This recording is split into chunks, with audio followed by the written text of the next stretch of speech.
शाळ आणि स्वीकारवर पाहुण्यांचा सत्कार.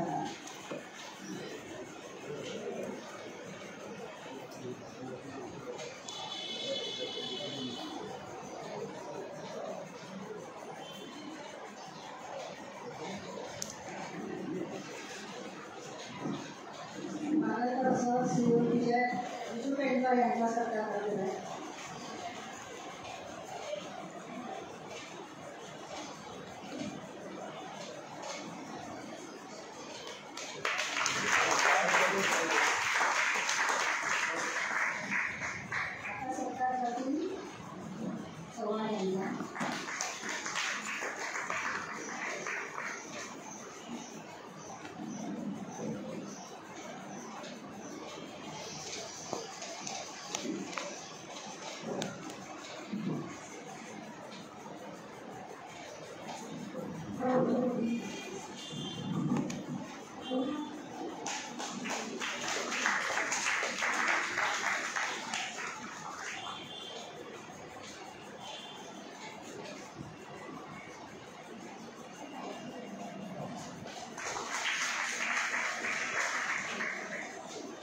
मिसेस संदीप चव्हाण पण आलेले आहेत. त्यांना पुष्पगुच्छ देते तृप्ती सरदेसाई. लाइव स्टार्ट कर दो.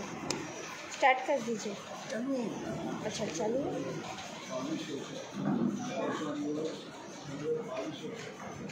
या 22 वर्ष आकाशवाणीवर वृत्त निवेदकाचं काम त्यांनी करत आहेत. आजही ते करत आहेत. आकाशवाणीवर उद्या त्यांचा आवाज ऐकायला हरकत नाही.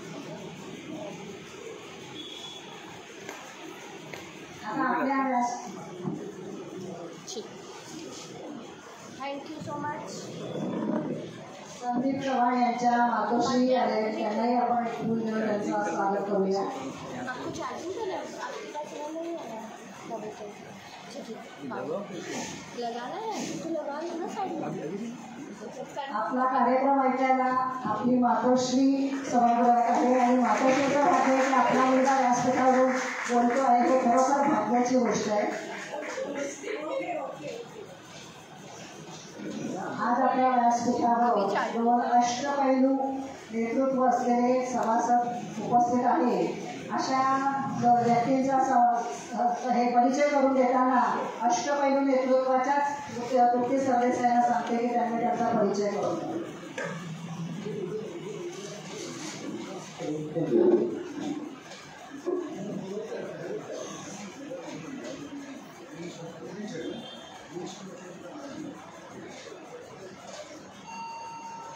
सर्वांना नमस्कार आणि आपल्या सर्वांचं स्वागत.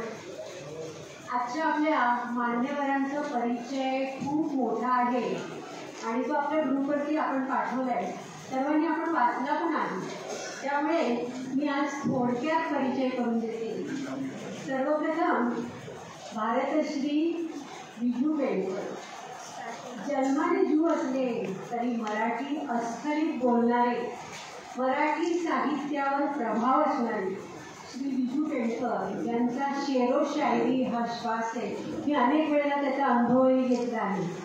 त्यांच्या संवाद कौशल्याने ते समोरच्या माणसांना चटकन आपलासा करतात.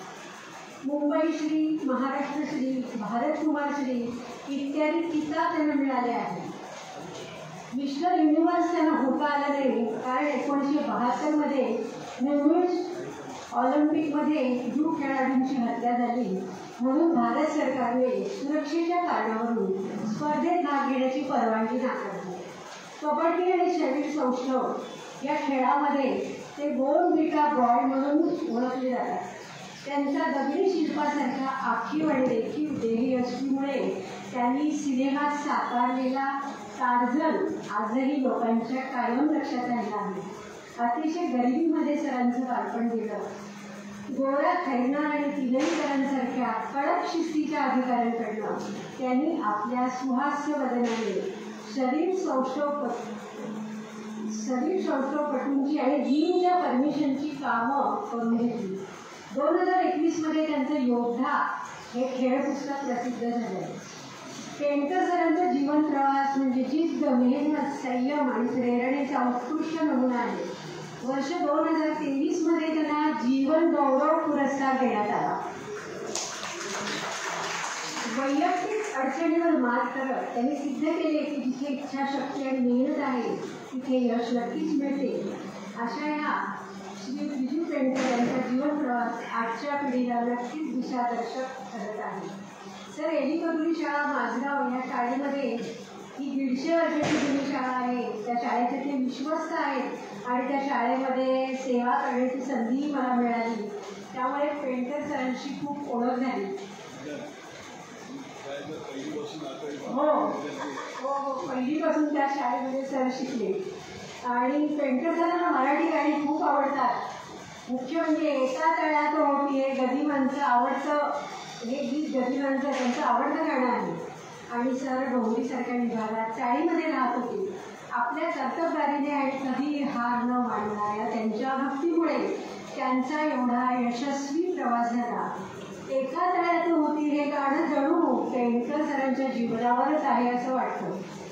शेवटी पिल्लाला तो राजहंस असल्याचा झालेला साक्षात्कार आणि त्यामुळे जागृत झालेला आत्मविश्वास पेंटर सरांच्या प्रत्येक कृतीमध्ये दिसतो. तर असे हे मान्यवर आपल्याला आज लाभलेले आहेत आणि त्यांची मुलाखत घेणारेही तेवढेच त्यांच्यासारखेच दिग्गज आहेत. ते म्हणजे श्री संदीप चव्हाण. 30 वर्षाच्या पत्रकारितेला सुरुवात त्यांनी दैनिक सांज मुंबई तरुण भारतपासून केली. सध्या मुंबई मराठी पत्रकार संघ या पत्रकारांच्या सर्वोच्च अशा 84 वर्ष जुन्या संघटनेचे ते अध्यक्ष आहेत. आणि प्रसिद्ध होणाऱ्या दैनिक उत्तम बातमीचे मालक, मुद्रक, प्रकाशक आणि संपादक. आणि मुख्य म्हणजे जगभरामध्ये सलग 6 ऑलिम्पिक कव्हर करणारा हा एकमेव मराठी क्रीडा पत्रकार आहे. आंतरराष्ट्रीय क्रीडा स्पर्धांचं वृत्त संकलन क्रीडा संस्थांच्या अध्ययनासाठी आजवर 39 देशामध्ये त्यांनी भ्रमंती केली आहे. आणि 2007 वेस्ट इंडिज, 2011 भारत, 2015 सालचा न्यूझीलंड आणि ऑस्ट्रेलिया याच्यामधल्या क्रिकेट वर्ल्ड कपचं वार्तांकन त्यांनी केलेलं आहे. 2014 ब्राझीलमधील फुटबॉल वर्ल्ड कप स्पर्धेचं वार्तांकन करणारा एकमेव हा मराठी क्रीडा पत्रकार. तर असे हे दिग्गज आपल्याला आज दोन आपल्या कार्यक्रमासाठी लाभलेले आहेत. हे आपलं खरोखर खूप मोठं भाग्य आहे. आणि आता लवकरच त्यांच्या कार्यक्रमाला त्यांनी सुरुवात करावी अशी मी विनंती करते.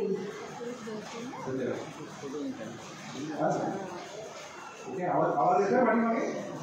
Hello hello hello hello hello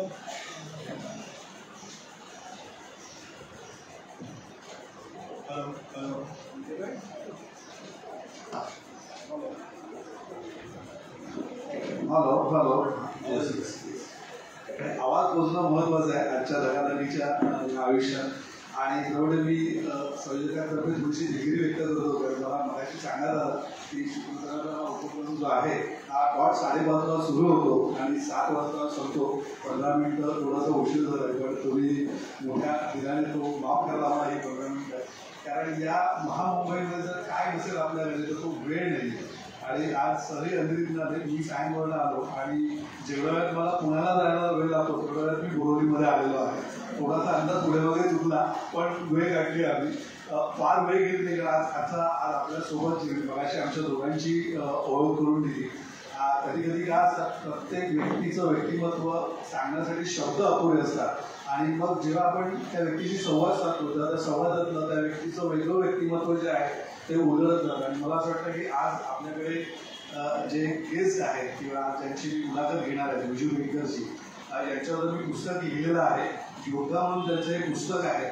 आणि हा इंटरव्ह्यू तुम्हाला एक वेगळी दिशा देऊन जाईल. पण त्यातलं एक तुम्हाला फक्त एक शेवटच्या पानावर त्यांचं एक मनोगत होतं जे मी पुस्तकाच्या सगळ्यात शेवटी लिहिलं होतं ते मी वाचतो सर आणि मग आपण औपचारिक मुलाखतीला सुरुवात करूया. बिजू पेंटर असं म्हणतात की मुंबईच्या या महामोळ नगरीत प्रत्येकाचा रोज जगण्याचा संघर्ष सुरू असतो. या संघर्षात जिथे तुमची हिंमत संपते तिथे तुमच्या पराभवाची सुरुवात होते. माझ्या आयुष्यात संघर्षाचे असे अनेक प्रसंग आले पण सावरण्यासाठी बरेच हातही पुढे आले. कधी कधी तुमच्या आयुष्यात असे काही प्रसंग घडतात की गर्दीतही तुम्ही एकटे असता. कशाचीच कशाला तर्कसंगती लागत नाही. ज्ञात अज्ञात, देव दानव, श्रद्धा अंधश्रद्धा या सगळ्यांच्या पलीकडे आपण जातो. प्रसंग वेगळे असतील पण अनुभूती सारखीच असते.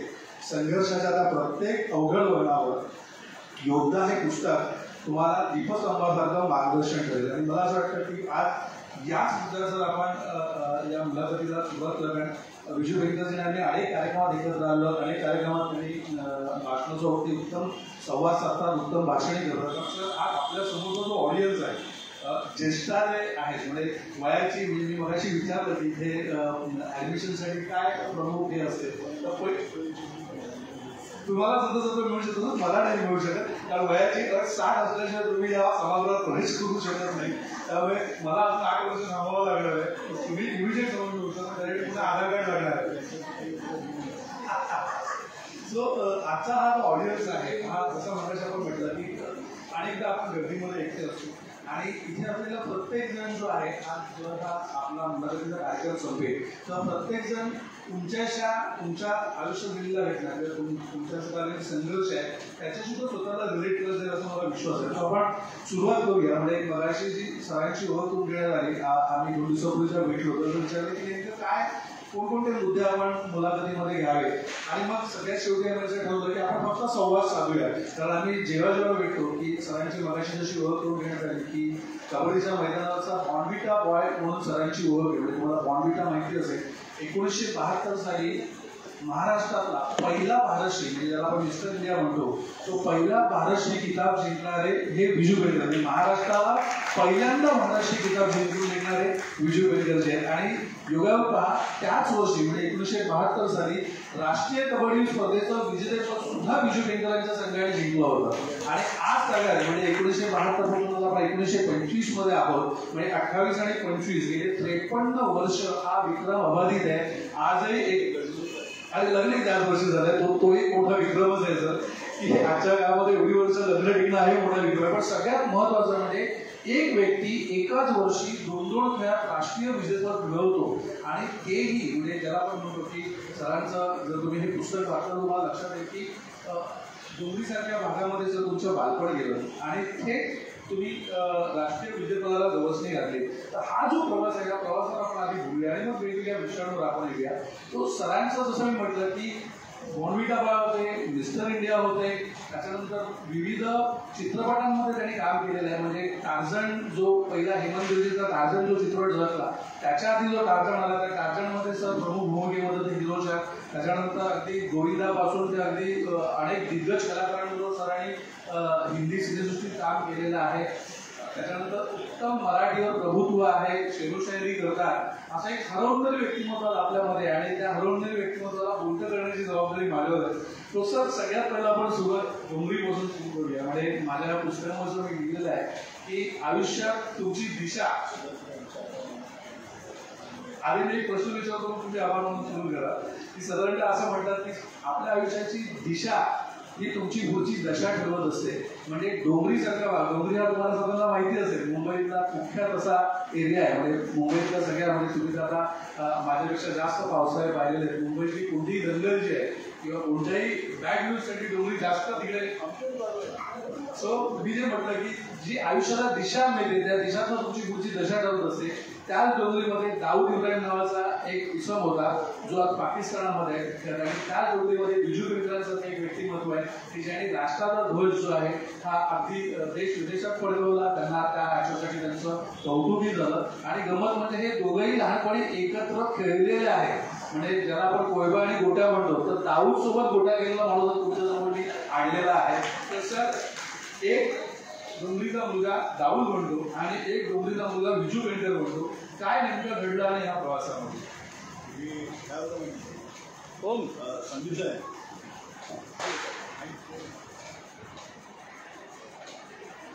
उर्दू, हिंदुस्थानची उर्दू ही लखनौमध्ये पैदा झाली, दिल्लीमध्ये जवान झाली आणि हैदराबादमध्ये जाऊन आबाद झाली. आणि मुंबईची उर्दू आहे डोंगरीला पैदा झाली, तिकडे जन्म. तर त्या उमरगाडीमध्ये म्हणजे आत्तापर्यंत जेवढे दादा झाले, जेवढे सुंदर झाले, म्हणजे हे सर्व चांगले कवा झाले, चांगले चांगली गजल गायक झाली, ही सर्व आमच्याकडे झाली. आणि असा आमचा 8-10 दिवसात एक दिवस जायचं आणि हिंदू मुस्लिममध्ये राईड होती. आणि त्या राईडमध्ये मी जू जरी असलो तरी माझं संपूर्ण आयुष्य मराठी समाजामध्ये. आणि विजू पेडणेकरला खऱ्या आपल्याला मोठे करणारा माझा मराठी समाज आहे. माझ्या समाजाने मला कधी मिळवलं.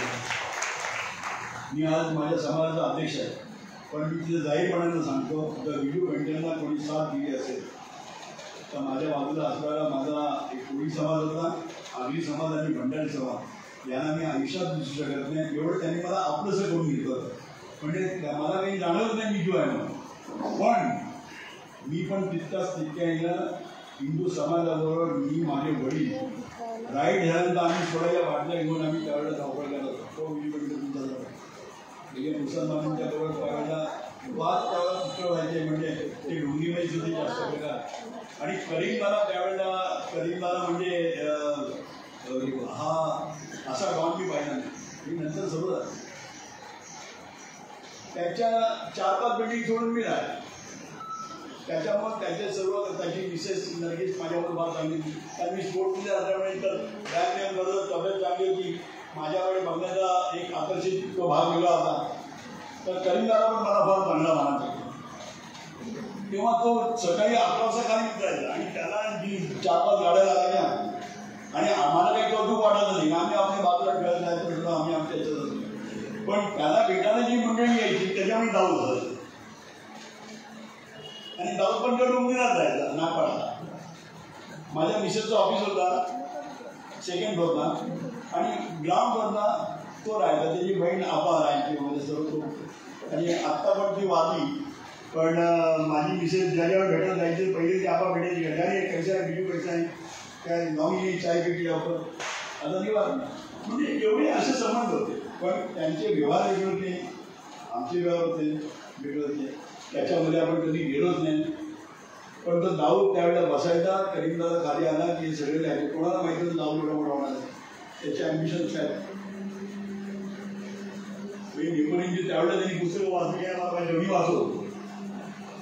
इच्छाशक्ती चांगली असायला पाहिजे, पण ती देशाबद्दल असायला पाहिजे.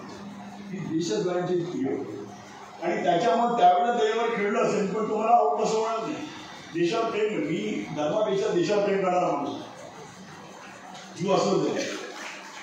96ला जेव्हा माझा पहिला सत्कार झाला सुधीर फडणींच्या बरोबर जागतिक मराठी परिषदेने इस्रायलने सत्कार केला.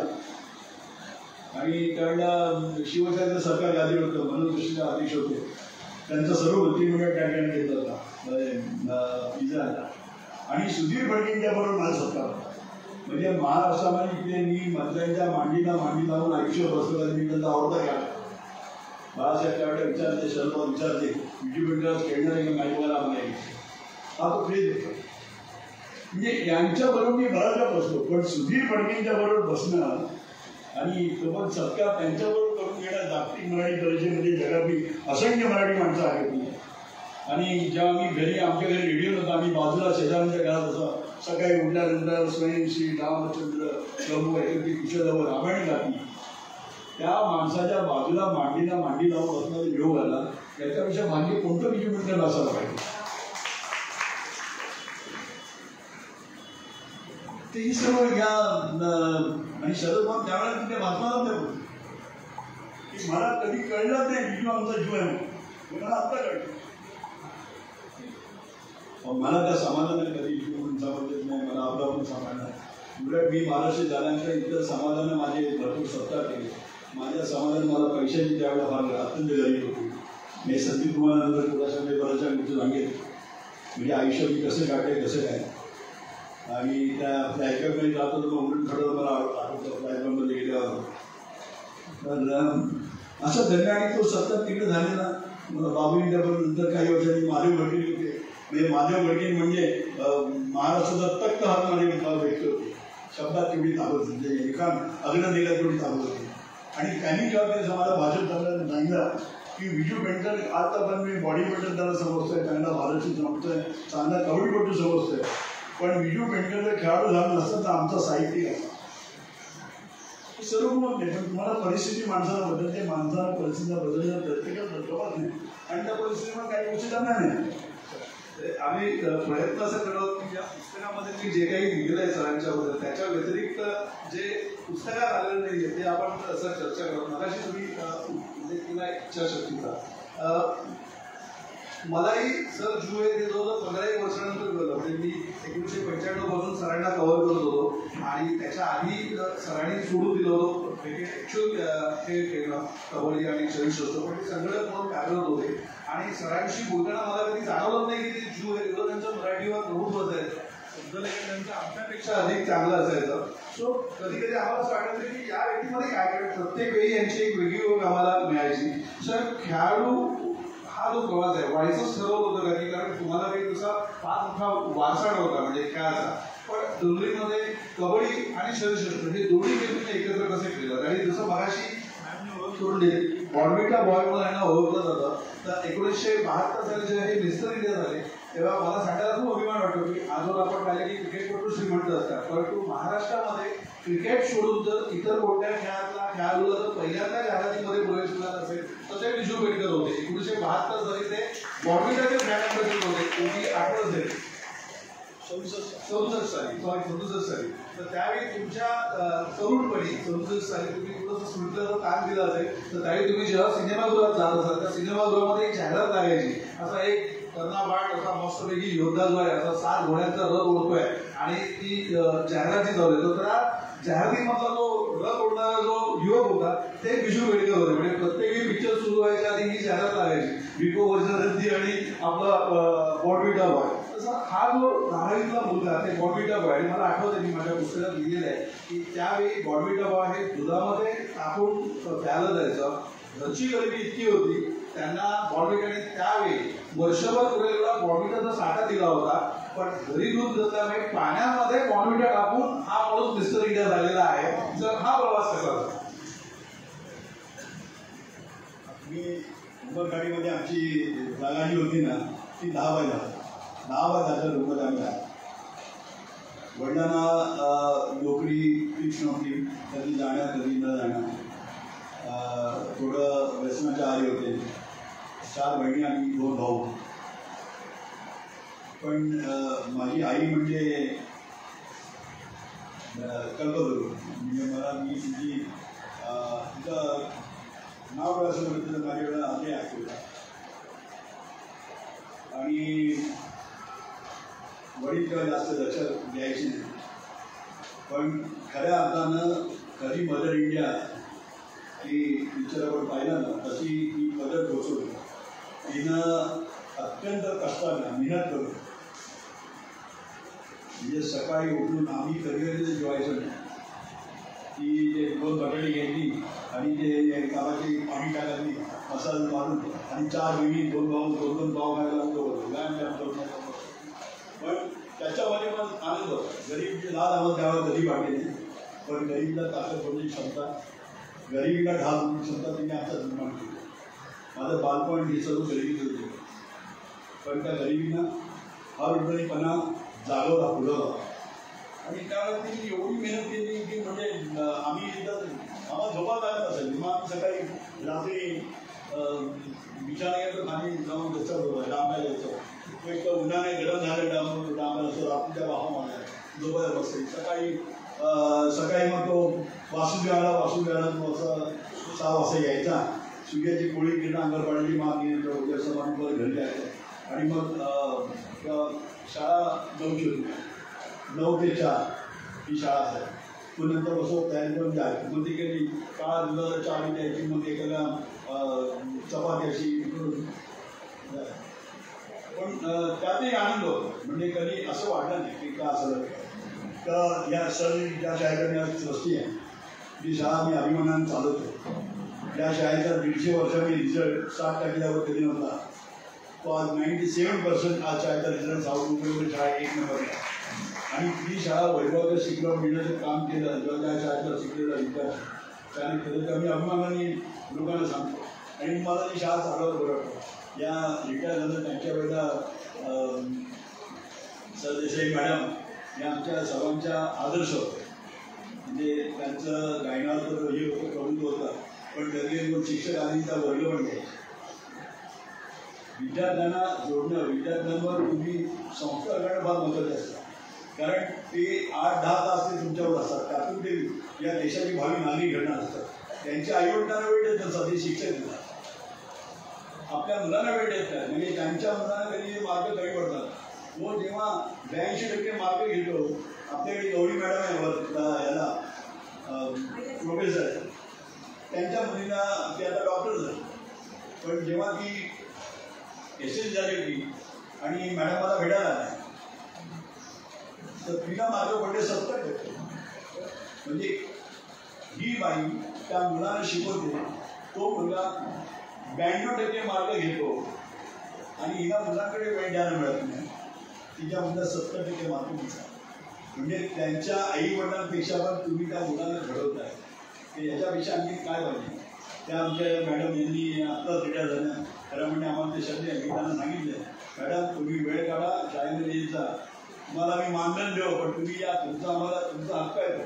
20-25 वर्ष तुम्ही शाळेला सर्व्हिस दिली आहे. तर त्या शाळेचा मी माझी विचार म्हणजे शाळेत पहिलीपासून 11वीपर्यंत त्या शाळेत होतो. माझी विषय माझ्या वेगळं. आम्ही 5वीपासून 11वीपर्यंत एकावर होतो. दोघे हुशार, खेळामध्ये पण अभ्यासामध्ये पण. फर्स्ट सेकंड नंबर करता चढावं लागेल. गणित असताना हुशार असल्यामुळे थोडंसं तेव्हा तो विषय म्हणजे आपल्याकडे असताना जरा जास्त, पण 9 वर्षापासून आम्ही दोघे एकमेकांच्या प्रेमात आलो. म्हणजे आज माझ्या लग्नाला 51 वर्ष आहे, बरोबर आहे, आणि प्रेमाला 63 वर्ष. पण आधी आम्ही सुखाचा संसार करतोय म्हणजे कुठेही हे नाही. लग्न टिकतो, प्रेम टिकत नाही. 63 वर्ष प्रेम टिकले हा एक विक्रम आहे. सर हा विषय निघाला तर आपण त्यावर चर्चा करूया. म्हणजे तुम्ही मगाशी म्हणाल 8x10चा रूमचा उल्लेख केला. म्हणजे डोंगरीमध्ये एक सकिना मंदिर नावाची बिल्डिंग आहे, तिथे तुमचं बालपण गेलं. तर मी त्या दुसरं जसं गेलो होतं त्या सकिना मंदिरच्या भिंती जर खरवडल्या तर त्या खरवडलेल्या भिंतीच्या खाली आधी अश्रूंचा ओलावा जाणवेल. इतकी गर्दी तुम्ही पोटाची पाहिलेली आहे. आणि आज आयुष्याच्या या टप्प्यावर म्हणजे 10x8च्या डोंगरीत लावून आणि या मंदिरीसारख्या प्रशस्त ठिकाणी 8,000 स्क्वेअर फीटचं घर, हा जो प्रवास झाला आजही त्या आठवणी पोचतात. संदीप हॅलो, संदीप साहेब कळू जाऊ का, मी फ्लॅशबॅकमध्ये जाताना माझ्या कुठून शब्द निघत नाही. तर मला वाटतं मी जेवढी गरिबी पाहिली तर फार कमी लोकांनी पाहिली असेल. म्हणजे पण त्याही अवस्थेमध्ये आमचं एक मला आधी किस्सा सांगतो. माझी बहीण होती तर माझ्यापेक्षा मोठी होती. तिने 9वीत असताना शाळा सोडली आणि नोकरी लागली. घर चालत राहिली. आणि त्यावेळेला मी 7वीला होतो. तिची इच्छा एकच होती, बिजूने शिकावं, कारण शेवटी घरा सांभाळणार. आणि मी आपले पण शिकावी. माझ्या घरच्यांनी आई मला बसून दुसरं किंवा आपण लिहिलं म्हणे. माझी आई सांगायची, बघ मी सर्व तुझ्याकडे बघून येतो, तुझं कुठेही पाहून आपल्या पडता कामा नाही. उंबरगाडीसारखं ठिकाण आहे, हे सर्व गुंड्या आहेत, जे दारूचे धंदे, भंडारी समाज आमच्याकडे जास्त होता, आगरी समाज. आणि तो त्यावेळेला व्यवसाय करणार 3 जास्त होते. एका बिल्डिंगमध्ये 4-4 दारूचे. तर तुम्हाला सांगायची, बघ तू पुढे व्यसनाच्या आधी जाऊ, तू गेला तुझं एक पाऊल वाकडं पडलं ना अख्खा घराला सत्या नव्हते. मी जे करते एवढी मेहनत करते मी तुझ्या करता करते. आणि तिचे शब्द ती माझ्या मनावर जी बिंबायची ना, तो माझ्यावर परिणाम झाला. मी त्यावेळेला दारूला कधीही स्पर्श करत नव्हतो. मी खेळ सोडण्याचं दारूला झालो. ते पण आपल्या कधी भोगणे आमच्या समोर आहेत. ही व्यक्ती इथे बसते, यांचा उल्लेख करणं मी या ठिकाणी उच्च समजतो. मी महाराष्ट्र बॉडी बिल्डिंग असोसिएशनचा अध्यक्ष होतो. त्यावेळेला मी महाराष्ट्र सेक्रेटरी होतो. आणि अतिशय चांगल्या तऱ्हेनं सेक्रेटरी पण त्यांनी सांभाळलं की त्याचं कौतुक करणं मी पुढे. 10 पैशाचा इकडे तिकडे व्यवहार नाही, एवढा चोख व्यवहार असं जवळ आहे. त्या माणसावर मी काम केलं तर माणूस या ठिकाणी बसलेलं आहे.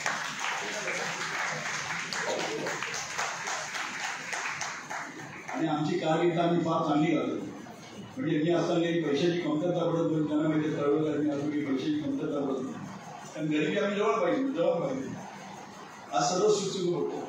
पण त्यावेळेला माझ्या बहिणीनं नंतर ती नोकरी केली आणि मग आम्ही केलं. आज माझ्या 4 बहिणी चांगल्या घरात आहेत, त्यांची मुलं चांगली आहेत.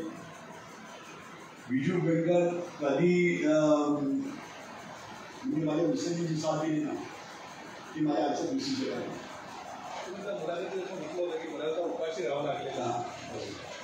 मी त्यावेळेला बऱ्याच वेळा आई विचार काय केली, ती जेवढी करायची तेवढी करायची, आम्हाला द्यायची, 2 पाव वगैरे घ्यायचं, आम्ही सर्व करायचं. पण आम्ही त्यावेळेला चुकून विचार नाही केला. एकदा तो पण सांगतो. पण आम्ही त्यावेळेला जराही विचार नाही केला की आम्हाला एवढं देताना ती जेवते की नाही, तिने किती रात्री उपाशी कोणी काढली असेल. मी आता विचार करतो की त्यावेळेला तिने आम्हाला देताना नक्कीच हे नसो.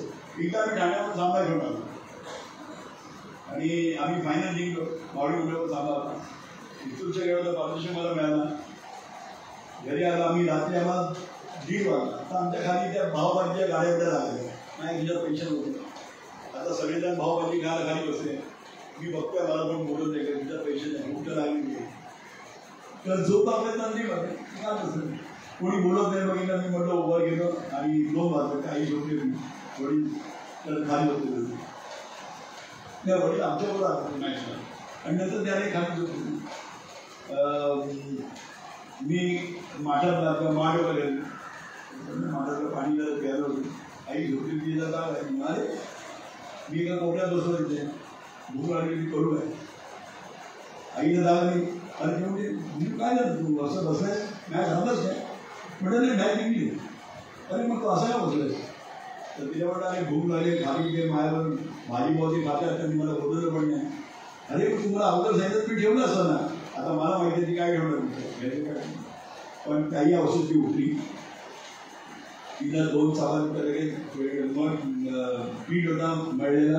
ती लगेच त्यामध्ये केला 2 चपात्या टाकल्या त्यांना डालडा लावला आणि साखर झाली. मला ते असं रोड दिले 2 चपात्या दिल्या.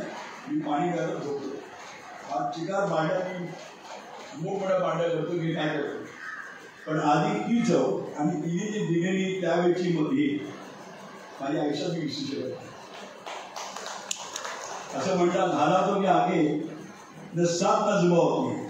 हाला तो की आगे 7 न जुबा होती. पहचान देते खामोशी भी हर दर वो सिनेमा. तर अशा तऱ्हेनं टी जे केलेलं आहे म्हणजे आयुष्यात मी विसरू शकत. जेव्हा जेव्हा आठवत एका शायरीमध्ये पेश म्हणजे आठवण करायला मला माहिती शायरी मोठा आहे. पण आता विषय कबड्डीचा झाला. बॉडी बिल्डिंगशिवाय तुमचं पूर्ण वर्तुळ पूर्ण होऊ शकत नाही. मला वाटतं एकदा जो आज आहे तो जर आपल्या श्रोत्यांना दाखवला की आज किती वयाच्या 79व्या वर्षी एका मिस्टर इंडियाचा आताची मजबूती किती होती त्याचं जर आज दाखवलं आम्हाला. 79व्या वर्षी असणार आज आहे म्हणजे जो सनी देओलचा जो डायलॉग आहे त्याकडे हा किसी पड गया आदमी उठता नाहीये. तर मी जो फोटो हा जो हाताचे नस दिसते तुम्हाला हा यांच्या वयाच्या वर्षी काढलेला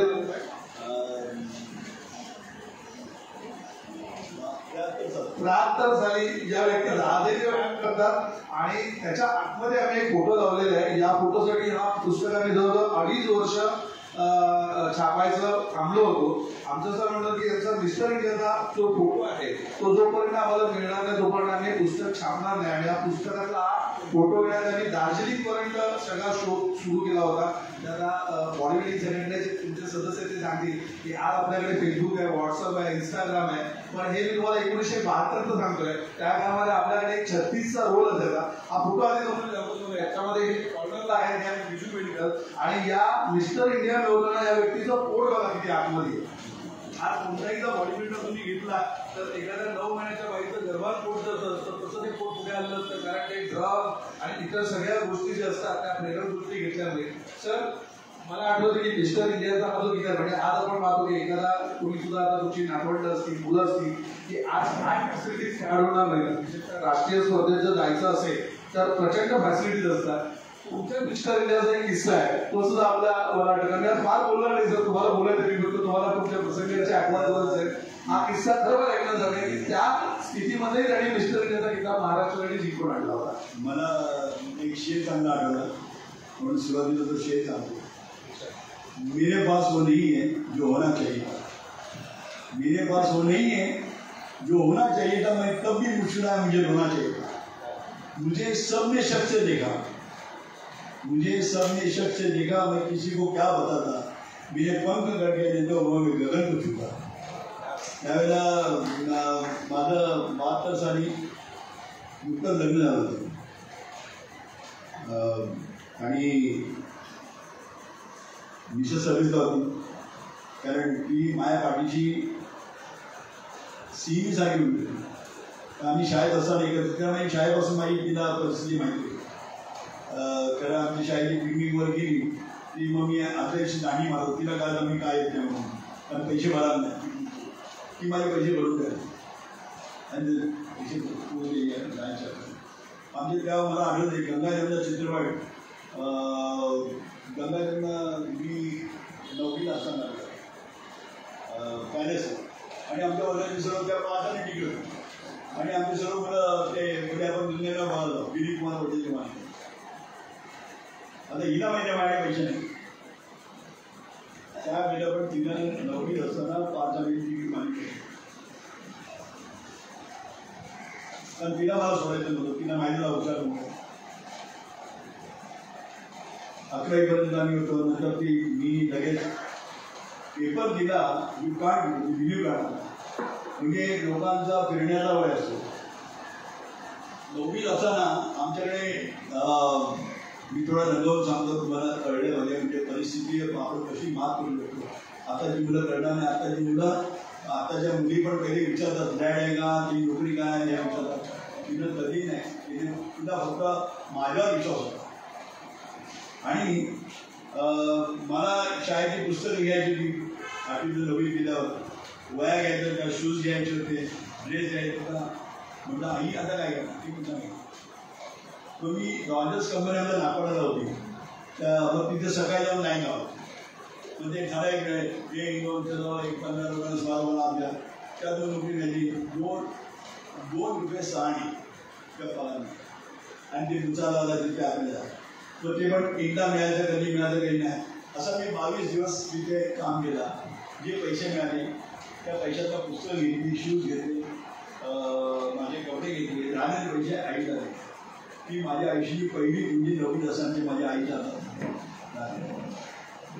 9वीत असताना पण तसंच केलं. 11वीमध्ये असताना, 11वीला असताना तर फार प्रॉब्लेम होता. मग मी इंडिया टोबॅको कंपनी आता ITC ऑफिस झालं लांबाला पर्यंत, तर ती सिगरेट कंपनी होती. त्या कंपनीमध्ये 1 महिना मी काम केलं. वर्षाने मला चांगली होती. तर ते मला बघितलं, ते सर्व विचार करण्यात हा का काम करत आहे. तर तो सुपरवायझर आला, तो मला म्हणाला, अरे तू कशाने झालं. साहेब मला, आम्ही 11वी आहे, मला पुस्तकं वाया घ्यायचं, म्हणून मी 1 महिना काम करतो. मला त्याचं नाव माहिती नाही, पण तो रडला नाही. त्याने मला 1 महिना काम करून दिला नाही. काम माझा 1 महिन्याचा पगार घेतला, मी सर्व माझी एक होती, आणि 10 दिवस विचार दिवशी गेलो, कारण तोपर्यंत मी मला पगार झालं नव्हतं. 10 दिवस मी शाळेत उशिरा गेलो. हिला प्रश्न पडला, अरे शाळेत काय येतं, 10 दिवस झाले, एसीचा बोलले. 10 दिवसांना ती मला नाही असं म्हणजे लक्षात. म्हणजे माझी तिने 10 दिवसात मला पोर्शन सर्व तिने दिला, हे तू याच्याबद्दल मी कमेंट केलं, एवढं तू करून दिलं. ही लाईफ होती. आणि SSC झाल्यानंतर दुसऱ्या दिवशी मी कामाला लागलो. तो शेवटला म्हणजे 1 दिवसही माझं केलं नाही. डिस्को कंपनीमध्ये अंतिमता मी कामाला लागलो, आणि भट्टीवर काम करतो. 150 रुपये पगार होता. स्टेशनवरनं 1 तास मला चालत जायला लागला मरोड. मला पैसे निघत आला होता, आणि भट्टीवर काम करत होतो. आणि भट्टीवर तर मला बघायला ती लोक यायची, कारण त्या ह्याच्यावर नानला बाहेर देतात, त्या रसामध्ये यायचं काम करतात. तब्येत बघण्याला द्यायची, त्यांना तब्येत बघण्याचा आनंद होता, मला पैसे द्यावे. 1.5 वर्ष त्या कंपनीमध्ये काम केलं. त्याच्यानंतर मग मला महिंद्रामध्ये कामाला घेतला, स्पोर्ट्समन म्हणून घेतला. त्याच वेळेला रामन राघवनचा एक प्रकरण चालला, ऐकलं असं रामन राघवनचा एक प्रकरण. त्यावेळेला मी महिंद्रामध्ये होतो. आणि मग आई म्हणत, अरे तो रामन राघवनचा अंजली कसं आपण वापरत म्हणतात, मी नाही गेलं तर घर चालेल कसा. तर म्हटलं नाही जायला पाहिजे. तर एवढ्या अवधीमध्ये एका ठिकाणी सामना खेळतो लालबाग इन्कम टॅक्सच्या सगळे गणेश गेले आणि तिथे लेबर टाकरचा एक लेबर ऑफिसर होता. माझ्या आयुष्यात कला मी दिली असेल तर त्या एक मुलगा म्हणून लेबर ऑफिसर होता. त्या माणसाने दिली. आजही त्याला शोधण्याकरता मी म्हणजे पचार परफेक्ट आहे. आपण पण मला गेलो पण मला तो माणूस भेटला मला त्याला भेटायचं आहे. कारण त्याच्यानंतर जो व्हिडिओ घडला त्याच्यामध्ये 100% हात त्याचा आहे. त्या माणसाने मला जीवनात कसं राहायचं ते त्या माणसाने शिकवलं. तर तो तिथे सामना बोलत होता. त्यांनी सामना बघताना पहिला प्रवेश बघितलेला आम्ही फायनल दिलो. तो तिथे आला आणि तो प्रेक्षक होता. फक्त त्याला त्याची कंपनीच्या साहब हे प्लेन आहे आप देखणे हो हा नवीन प्लेन आहे उभारला खेळाडू आपल्या त्याने बघितलं. तो आला पाहिजे आणि कार्ड दिला. बरं त्याला म्हणजे भिंदे कोण मी कार्ड बघितला म्हटलं आता निवड वगैरे लेबर ऑफिसर आहे. म्हटलं ज्या मला कार्ड येतं त्या तुम्हाला कंपनी घेणं असेल. मी कुठं म्हणजे आई म्हणत होती जाऊन नको हे त्यानं त्याच दिवशी मला निवड घेतली आणि मी 3 वर्ष निवड डाकांना खेळलो.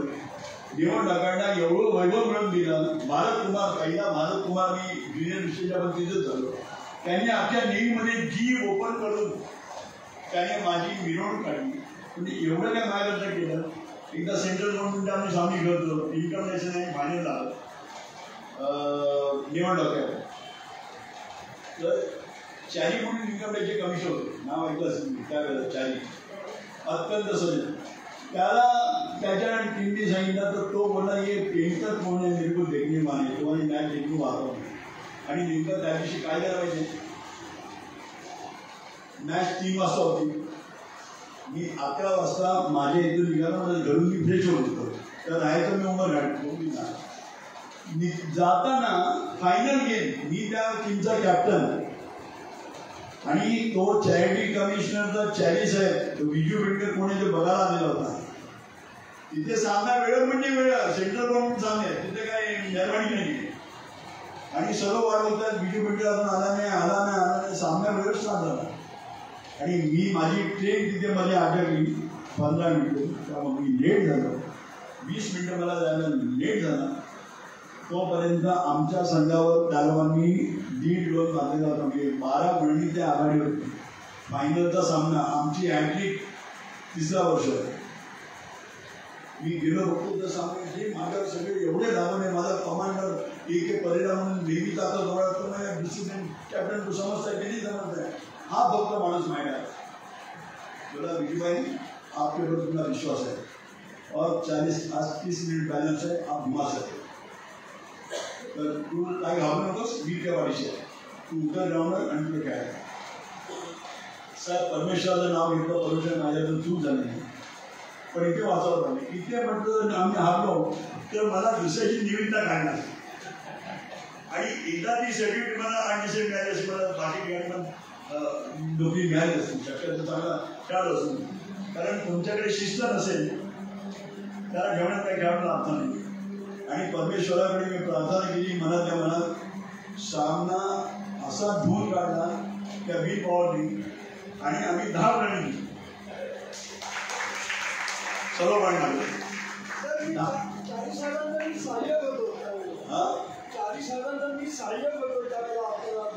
आणि त्याला चित्रे म्हणून डेप्युटी कमिशनर होते.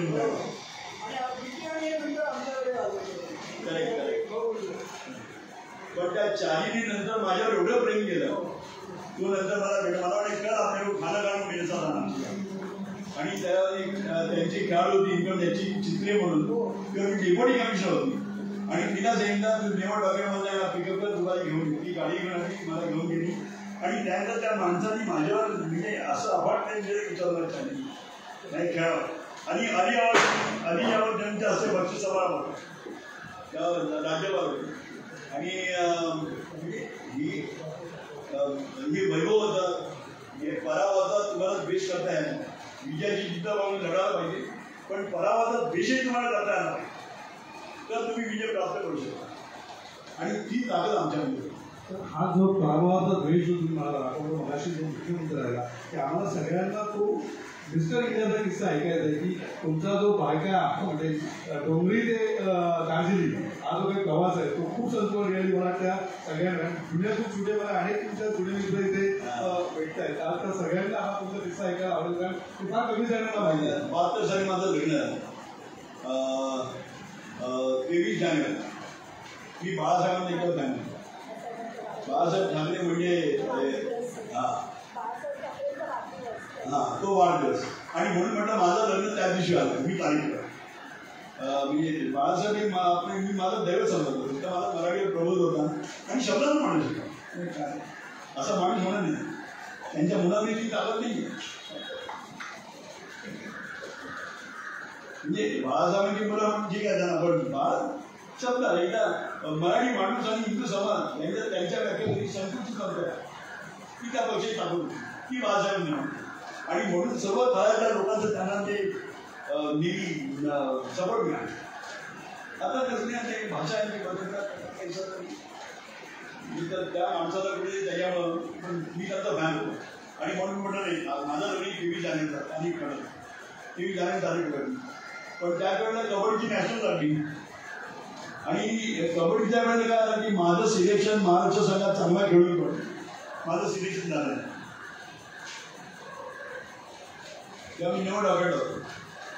म्हणजे मुंबई संघाला जिंकवण्यामध्ये माझा खाली जाणं तर सिंहाला फायनलला पण सेमीफायनलला पण सेमीफायनलला ठाणे विरुद्ध मुंबई संघ आला आणि मी यांच्यामध्ये नवीन होतो मधुपाडीमध्ये त्यावेळेला त्या खेळाला खऱ्या अर्थानं वाचवला. वसंत सूर म्हणजे सर्व खेळाडू ही मोठ्या लेवलचे होते आणि मी त्यांच्यात नवीन होतो. पण जिथं आणि लढताना म्हणजे असा कळ्यात मला काही जमलं नाही. एकदा गेलं तर सेमीफायनल ठाणे जिल्हा मधुपाडीने मला सांगितलं काय बोलतं समोर घ्या सिग्नल सामना आहे तुला सगळीला पहिला वाढून जाईल कारण त्यांना माहिती मी ते बघत नाही आता माझा खेळ मी करणार असा. तर मी म्हटलं मधू तुला तर माझ्या विश्वास असेल तर मला पण तुम्हाला विषय नुसतं कबड्डी कर आणि परत ते मला तर मला तुला सोपवला. सामना चालू झाला म्हणजे तो आजही त्या कटिंग सगळे आहे. पवारसाहेब बसले सांगितलं सामना वसंतदादा पाटील बसले किंवा वसंतदादा पाटील मुख्यमंत्री होते आणि टॉस उडवला. मला त्याची मधून इंटरेस्ट दिली. मी गेलो सेमीफायनलचा सामना कोणी डेली करणार नाही. मी जो बोलतो तो मला सुधीर यादव ठाण्याचा अतिशय चांगला तुम्हाला ते मी जी झडप मारली 7 खेळाडू पहिल्या इंडियामध्ये सेमीफायनल आणि सिलेक्शनचा एका तळ्याचा. आता एका तळ्याचा तो तिसऱ्याने आंदोलन केला म्हणजे दुसऱ्याने पेपरला हेडिंग आली विजू पेडिंगांना भीम परागला एका तळ्यात 7 खेळाडू भाग. फायनलला काय झालं पण भूमिका बोलणं संधीच आहे. सेमीफायनल झाली ना मी त्या दिवशी रात्री बसायची आणि ते सिलेक्शन महाराष्ट्राचं करायचं म्हणजे 3 सिलेक्शन. आता तिथे नंतर मी जाऊन तर जाऊ मला क्वार्टर फायनल सेमीफायनल त्यांनी महाराष्ट्र यांना अशी काढून दिली की साधारणतः माझं सिलेक्शन आहे आणि मी म्हटलं मी या खुशी होतो मला पहिला सिलेक्शन होतं आणखी बरोबर आहे. पहिलं सिलेक्शन होणं देखील भाग्य लागतं ना मी म्हटलं सर्व म्हणाले तुझं मी जाऊन झोपलो आणि सकाळी मी उठलो तर सकाळी उठतो सर्वांनी फोटो फिट झाले. मला कोण बोलत नाही की अरे कॉम्युनिकेशन काय मीडिया काय आपल्या माणसं सांगतात घेऊन ना कारण आमचे जे मुंबई संघाचे राम लांडवाले जे अध्यक्ष होते मुंबई संघाचे ते सिलेक्शन घेऊन होती तर राम लांडवाने मला बोलतो घेऊन गेले म्हणजे काय जमले काय कळत नाही. संध्याकाळी मॅच होती पुणा विरुद्ध मुंबई. पुण्याचा सगळा एकदम स्ट्रॉंग आणि आमचा यशंकर होता. आता यांनी मला ग्राउंड एरिया घेतला पण कॅप्टनला प्रश्न पडला मुद्दा पॉईंट तर देणार नाही. बॉम्ब झाली मी व्हिडिओ भेटलं सिलेक्शन झालेलं नाही. सिलेक्शनचं फायनल झालं डिक्लेअर करणार होते पण सेमीफायनलच्या वेळेला हे काही लोकांना कळतं ना की असं सिलेक्शन झालेलं आहे.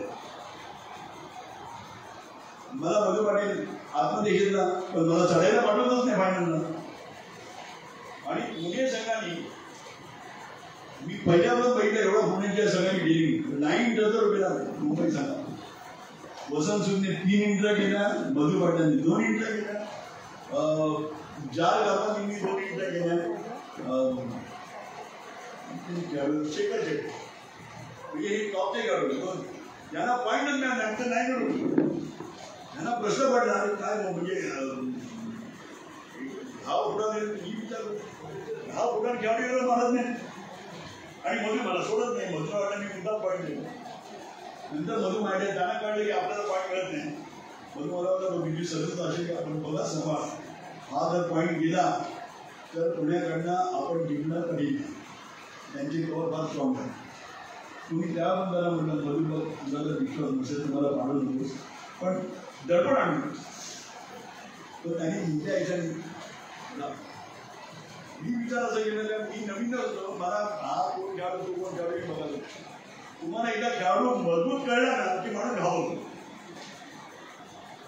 लढाईमध्ये कसं आहे तर पहिला फटका मारणं शिकणं तर मला त्यावेळेला हा कोण तो पण माहीत नव्हता. हे म्हणायचे हा खेळाडू म्हणायला आपल्या खेळाला आपला विचार पाहिजे ना. मी गेलो जगताप म्हणून शिवाजी जगताप टॉपचा पुण्याचा खेळाडू होता. तर आमच्या अगदी जवळचा नंतर तुमचा एकदम चांगला लिडर झाला होता. तो कॉर्नरला होता आणि मी गेल्यानंतर त्याने माझ्या पायामध्ये हात तिथून दोघे भेटले. मी जी धडक मारली पहिल्या इंटरव्ह्यूमध्ये ती नाही. मधू पाठवाय जीवाला म्हटलं आता आपल्याला आता पाठवायचं घरी येऊ. तर त्याने दुसऱ्या परत मला पाठवला. मी म्हटलं मधू 4 आहेत मी मारेन मला कंप्लेंट देऊ. त्यांनी नाही म्हटलं समजा मी आवडलं तरी 2 तरी आपल्या नंतर ना काळजी करतो. पण दोनदा हे पण बरोबर आहे. मी परत गेलो म्हटलं मी 7मध्ये प्लेस मारतो त्यावेळेला पहिले अंगात रग होती खेळाची तो डॅशिंग बळा होता ती बील बॉल होती इच्छाशक्ती टाकी होती. मी परत गेलो 2 खेळाडू मारतो.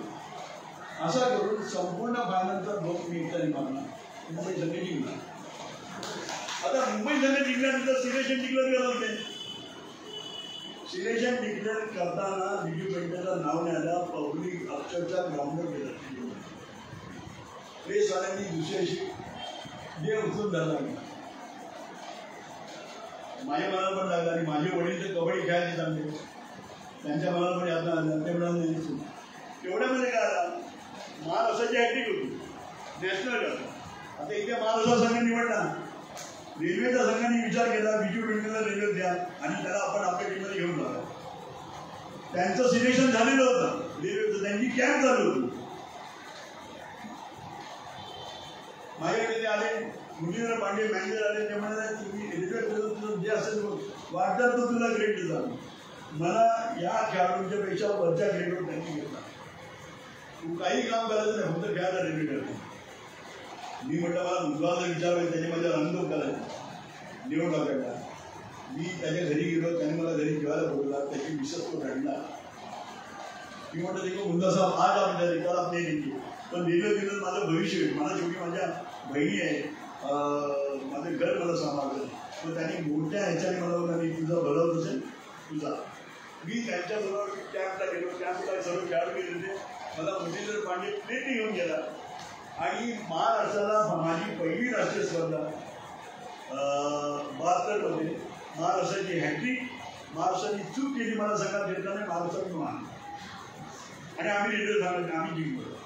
म्हणजे नॅशनल चॅम्पियनशिप साधी नाही नॅशनल चॅम्पियनशिप त्यांच्याकडे जिंकून देतो. लगेच त्या रेल्वेच्या खेळाडूंनी मला ट्रेनमध्ये बसवला. 23 तारखेला माझं लग्न होतं. 20 तारखेला हैदराबादला ट्रेनमध्ये बसला. 22 तारखेला मी इकडे आलो. हळदीला मला सर्व घरी वाढ होत आहे. ट्रेन पण दिलं मी आलो तर डायरेक्ट हळदीला बसलो आणि मग ते सुरू करतो. त्याच्यानंतर महाराष्ट्र संघ रेल्वे संघ दुसऱ्याची ट्रेन त्यानंतर झाली माझ्या विसर्जनला. अशा तऱ्हेचा माझा तो प्रवास होता याचा. आणि त्याच वेळेला मग आम्ही हनीमूनला गेलो इकडे महाबळेश्वर. आम्ही दोघे महाबळेश्वरला गेलो. खिशामध्ये आमच्या पैसे पण कमी होते. पैसे तर कमी मी तो खड्डा होता तरी पण त्यावेळेला आम्ही 1000 रुपये घेऊन गेलो. 1000 रुपये भरपूर झाले असं होतं. मग आम्ही एवढं हॉटेलमध्ये सांभाळून घ्यायचं थोडं थोडं असं. पण आमच्या दोघांची पर्सेंटेज एवढी सॉलिड होती की त्या आम्ही त्या बाजारात एरवी सगळे आमच्याकडे बोलतो. तर मी पण मला म्हणजे अरे काय एवढ्यामध्ये काय झालं. आणखीन एक किस्सा तुम्हाला सांगतो, 2 मिनिटं घेतोच मी. एक जीप आली अशी, आम्ही मार्केट करतो, एक जीप अशी आली आणि जरा पुढे जीप, कारण जीप थांबवली ती आणि ड्रायव्हर माझ्याकडे आला. त्या माणसाने सांगितलं ते विचार व्हिडिओ करायचं, तो पण कन्फ्यूज झाला. तो ड्रायव्हर आला म्हणजे आपण व्हिडिओ म्हणून ते उठून आले गाडीतून. ते कोण होते? पानखेडचे नगरात देश होते बिलारी गुरुजी. बिलारी गुरुजींचं नाव तुम्ही ऐकलं असेल तुम्हाला माहिती. बिलारी गुरुजी बिलाऱ्यांचा फार प्रसिद्ध दिली आणि मी काय त्यांना ओळखलं नाही. त्यांना बिजू पेटकर मला अरे सातारा संघात आलो, सांगलीला आपण खेळलो एकत्र, आम्ही आलो तुमच्याबरोबर, तुम्ही फायनल आम्ही तुमचं सिलेक्शन द्यायला तेव्हा मला वेळा 6 माणूस सातारा संघातनं खेळले. त्या माणसाने मला म्हणाले कुठे होते, म्हटलं मी असं नाही. त्या माणसानं 8 दिवस मला ते ठेवून घेतला. माझा म्हणजे 10 पैसे मी पैसे एवढे दिले होते, माझे तेवढे पैसे मी घरी घेऊन आलो. त्याने मला 10 पैसे कधी खर्च करून दिले नाही. त्याच्या जीपमधला त्या गाडीचा मला असं रुपयाचा. त्यानंतर एका ठिकाणी दुसरे सामने होते. तर मला बोलतो या ठिकाणी आपल्याला जायचं आहे, पेशकर साहेब तुम्ही आलं तर त्या लोकांना आणखी बरं वाटतं. म्हटलं जरा तुम्ही बोलताना पण नव्हते. वडखळ म्हणून गाव आहे तिथे आपला साताऱ्याला. मग आम्ही तिथे सामन्यात गेलो. त्यांनी ते आनंद म्हटले की पेशकर साहेब आले. तिथे किस्सा करत मला त्यांनी नंतर ते सर्व असे ती गर्दी विसरल्याने मला हात भेट नाही केला. चढावड पण कॉलेजला बेरवा नाही केला. ते सर्व बिचारे तिकडचे लोक हात भेट करते. पण त्यांनी मला सांगितलं पेशकर साहेब तुम्ही जरा थोडंसं कपडे काढून तुम्ही धावून मारत होते.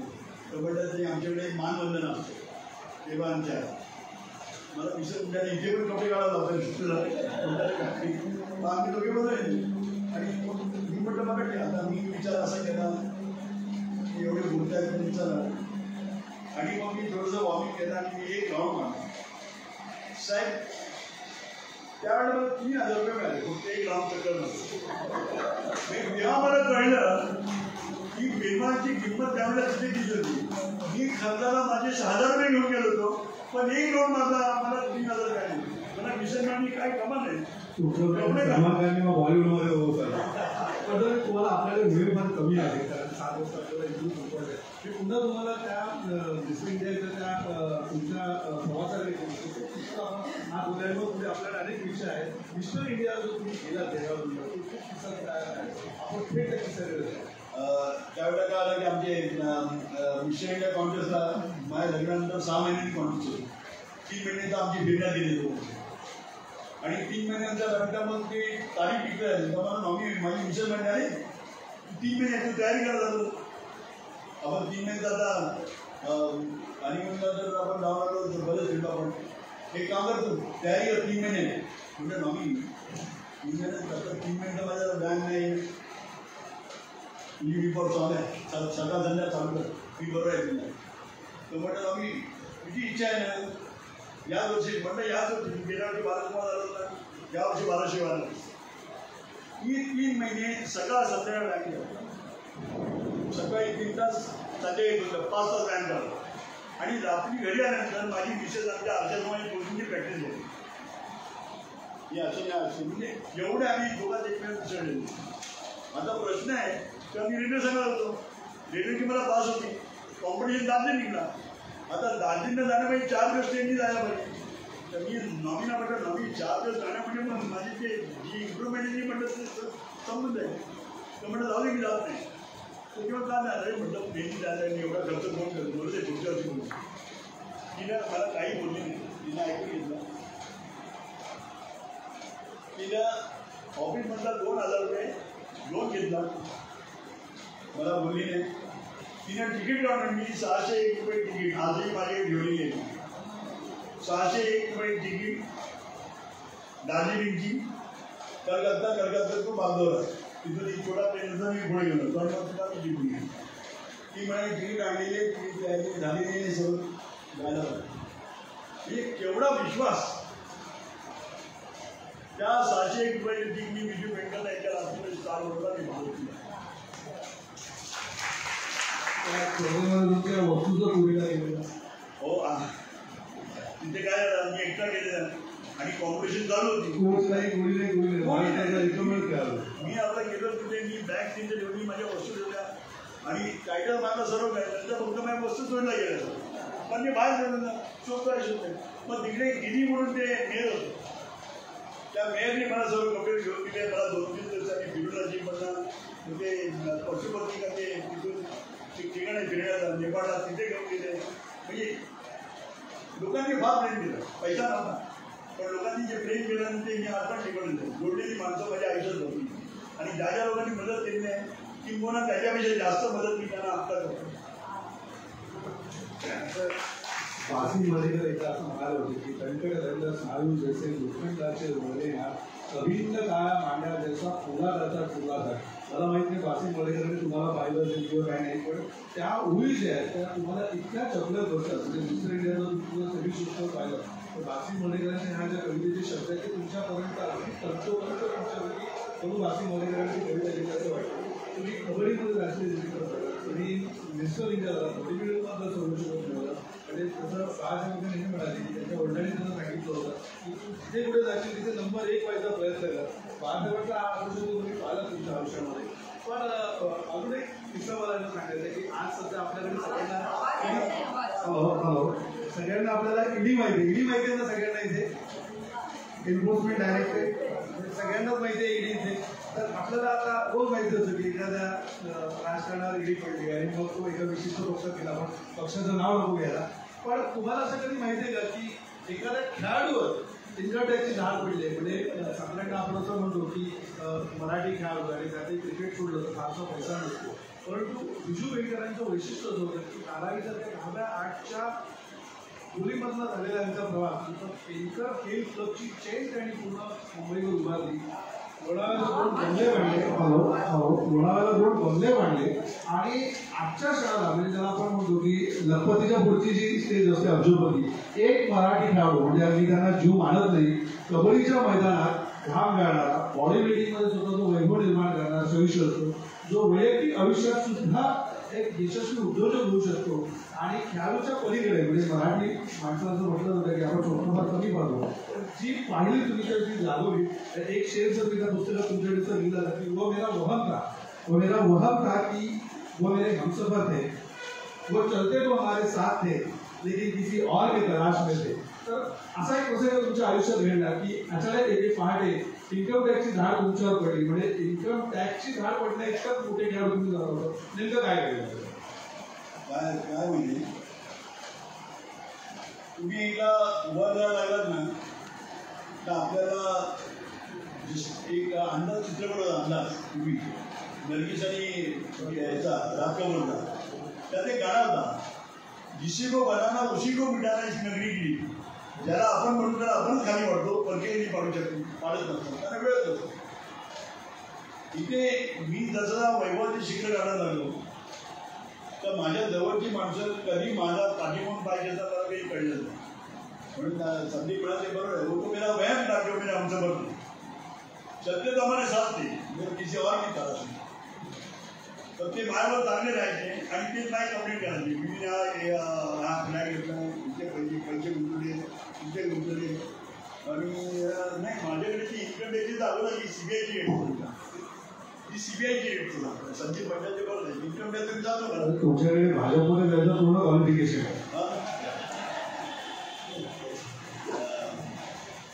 नाही तेवढं नाही आहे संदीप, कारण आता पण माझ्याकडे शरद पवारांनी 10% मला 1200 स्क्वेअर फूटचा फ्लॅट विक्रीला देण्यात आला असं आजही माझ्याकडे येत आहे.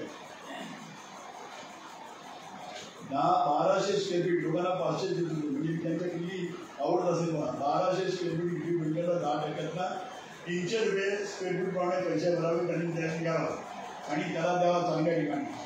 हे शरद पवारांचा आजही ते मुख्यमंत्री 90 सालचा लेटर माहिती आहे. मला आजही ऑफिसर जाऊन प्रिंटरसाठी मी घेऊन टाका. आज मी 300चा 600 रेट झाला असेल गव्हर्नमेंटचा किती पैसे आले, पण त्या फ्लॅटची किंमत किती असेल, 5 करोड रुपये असेल. मी आजही घेत नाही. परमेश्वराने आज मला दिले नाही ना. ज्या बीपी पेंटरला घर होतं त्यामुळे लोक म्हणतात मी शेजारी चांगला असावा, पण मला आयुष्यात शेजारी भेटलाच नाही ना, कारण मला घरच नव्हतं. मी ते घर बदलत राहिलो. ते सांगतो तर ते घर बदलत राहिलं. पण आज म्हटलं आज मी 4 हजार सेवच्या घरात जातो, 5 माळ माझा आहे, 14 माळ मुलाच आहे, त्यामुळे ती माळीच माझी आहे, त्यामुळे तिथे पण शेजारी नाही. मग शेजारी चांगला म्हटला होता तर शेजारला प्रश्न येत नाही. प्रश्न आला एकदा सकाळी मी दादाला राहायचो त्या मला मनोज जोशी दादाची 16 वेळा झाली. त्यांना मी जेव्हा विनंती केली सर आणि ते पण माझे काय होते अरे असं आहे काय, तर त्यांनी त्या मला काही सांगून 16 बाई लागली, बाथरूम पण टाकली. आणि त्यावेळेला ती जी राहणारी मी नवीन दादा गेलो सर्व वापरलं, म्हणजे मी बाथरूमचा बाहेर गेलो तर ते मला उभे राहिले. त्या नवीन खेळाडू नवीन आणणार त्यांच्यामध्ये मला दिसायला वेळ गेला ना. आणि मग 1 महिन्यानंतर त्यांच्याशी माहिती चांगली दिसायला. पण हा एक त्यांचा आवडीचा खेळाडू मिळाला तो बघायला बघायचा. पण 16 बायची 10ची रूम मला मिळाली. पण तेव्हा मग मी खुश झालो की माझ्या आयुष्यामध्ये पहिलं घर मला मिळालं, तो मला घर नव्हता नाही. आणि त्या घराने मला फार मोठं केलं. मनोज जोशी तो मला पाहिलं जातो. आणि त्या घरामध्ये माझी मुलगी 11वीला होती कॉन्व्हेंट स्कूलला. आणि सकाळी 7ला माझ्या घरी रे CBI त्या ऑफिसर सगळे आले. 7 वाजता माझ्या बिल्डिंग पण सगळं खाली माणसं जमा झाली. मी झोपले ना, दरवाजा उघडला, म्हणाला मी वॉरंट घेऊन आलो, आम्ही CBI केलं. म्हटलं साहेब तुम्हाला काय किती इन्फॉर्मेशन मिळाली असेल तर तुम्ही खूपच माहिती देताय. म्हटलं नाही आम्हाला सर्व. आणि त्यावेळेला दोन्ही व्यायामशाळावर पण त्या व्यायामशाळावर बंद नाही केलं पाहिजे, तिथे पण डेट पडतो. सर्व ज्या ज्या ठिकाणी माझं आहे ते सर्व बंद त्यांनी जाऊ. मी म्हटलं साहेब बघा तुम्ही माझ्या प्रतिष्ठेला आघात आहे, काहीतरी कोणीतरी तुम्हाला चुकून काहीतरी दिलं नाही म्हणून आम्ही चेक. म्हटलं साहेब बघा त्या ऑफिसरचं नावही पसंत नेहमी त्या ऑफिसरचं नाव गेली. मी त्यांना विनंती केली साहेब बघा तुमचे स्टॉप करा, मी खाली येतो आपण भेटू, पण तुम्ही आता तर म्हणत नाही. मला सर्व चेक आहे तुमच्याकडे सुद्धा भरपूर आहे, हे भरपूर आहे का म्हणलं. ज्या माणसाला घर घ्यायला नाही तुम्ही त्या घरी म्हणता, त्याने ऐकलंच नाही. एवढ्यात माझी मुलगी त्याने माझ्या हे कनेक्शन कापले किती होते बँकेचे कनेक्शन, कोणाला काय कॉन्टॅक्ट करून नये म्हणून. एवढ्यामध्ये मग मी माझी मुलगी शाळेत झाली तर तिला मी फक्त एक कागद तिला बोलला आणि अमुग्याला फोन कर त्याला मग असं झालं. ती बिचार जेव्हा खाली गेली दादा मग तिला सोडत नाही, ती पण शाळेत झाली. म्हटलं साहेब आता तुम्ही माझा पेशन्स करा. मुलीनं शाळेत जायला अडचण बाकी दुसरं तर त्याने मोठ्या मुशीने सोडली. ती गेली गेली खाली जाऊन तो फोन केला. अर्धा तासामध्ये खाली 30 गाड्या लागल्या आणि माणसं वर ऑफिसर गावात नाही. त्यांनी त्यांच्यावर डेप्युटी कमिशनरला फोन केला. पुन्हा साहेब प्रॉब्लेम झाली ते फार गर्दी जाते का, पण तसं आपल्याला इन्फॉर्मेशन चुकीची आहे.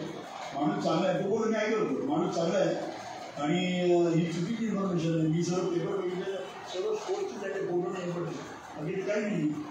आणि असं आहे का मी एक काम कर माझं मी जास्त वाढवू नकोस आणि मला उद्या त्यांना असं बोलून घे हा आपण द्यायची बोलू. 4 तास चालणार. 4 तासानंतर माझी बसून त्यांनी चावी घेतली. मला सॉरी बोलला आणि बोला उद्या त्यांना उद्या या. बोललं बरं ठीक आहे त्यांना बरं केलं. त्यांना ते कळलं त्यांनी मला सांगितलं कोणी कंप्लेंट केली कोणी काय केली तर बरं मला जबाबदार दिसलं. आणि तो पॉलिटिकली स्ट्रॉंग होता.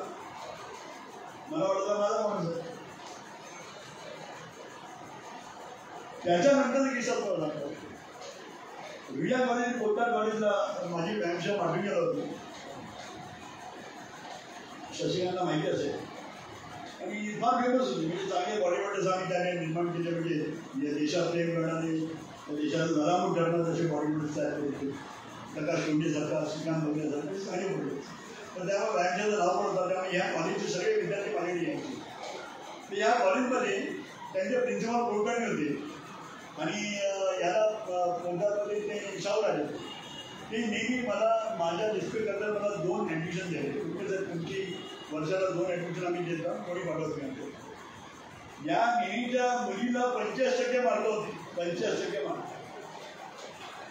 नंतर त्याला कळलं की बिजू पेडणेकरांनी शब्दाला माय म्हणला दुयाला ॲडमिशन मिळेल. हा माणूस दुसऱ्याची मागे आला, अशा काही पाय पडले मला पेडणेसाहेब माफ करा, माझी चूक झाली. पण जे झालं ते तुम्हाला काल साहेबांनी सांगितलं. पण माझं एक आता काम करायचं आहे. तुला काय काम करायचं ते मला राहायचं नाही. तर म्हणाले माझ्या तिकडं 85% मार्क आहेत आणि तिथे 90% त्यांनी हे केले आणि ते आम्हाला ॲडमिशन मिळत नाही. पण मला कळले की तुम्ही करू शकता. म्हणजे साहेब एक काम करू, मी माझ्या एकदम फोन आला प्रिन्सिपल, ते म्हणाले साहेब तुम्ही बघा. म्हणजे त्यांना म्हटलं मला याची गरज नाही, मी येईन तर प्रसन्न मिळेल, पण मी नाही येताना पण तुमच्या म्हणजे ॲडमिशन मिळेल तेवढं माझं वैभव मी टिकवलेलं आहे. त्याच्या मुलीला 85% मार्क असतात त्याची मी त्या मुलीला ॲडमिशन दिलं आणि नंतर माझं मला सांगितलं. अशा तऱ्हेचे किस्से पण आयुष्यामध्ये घडलेच नाही.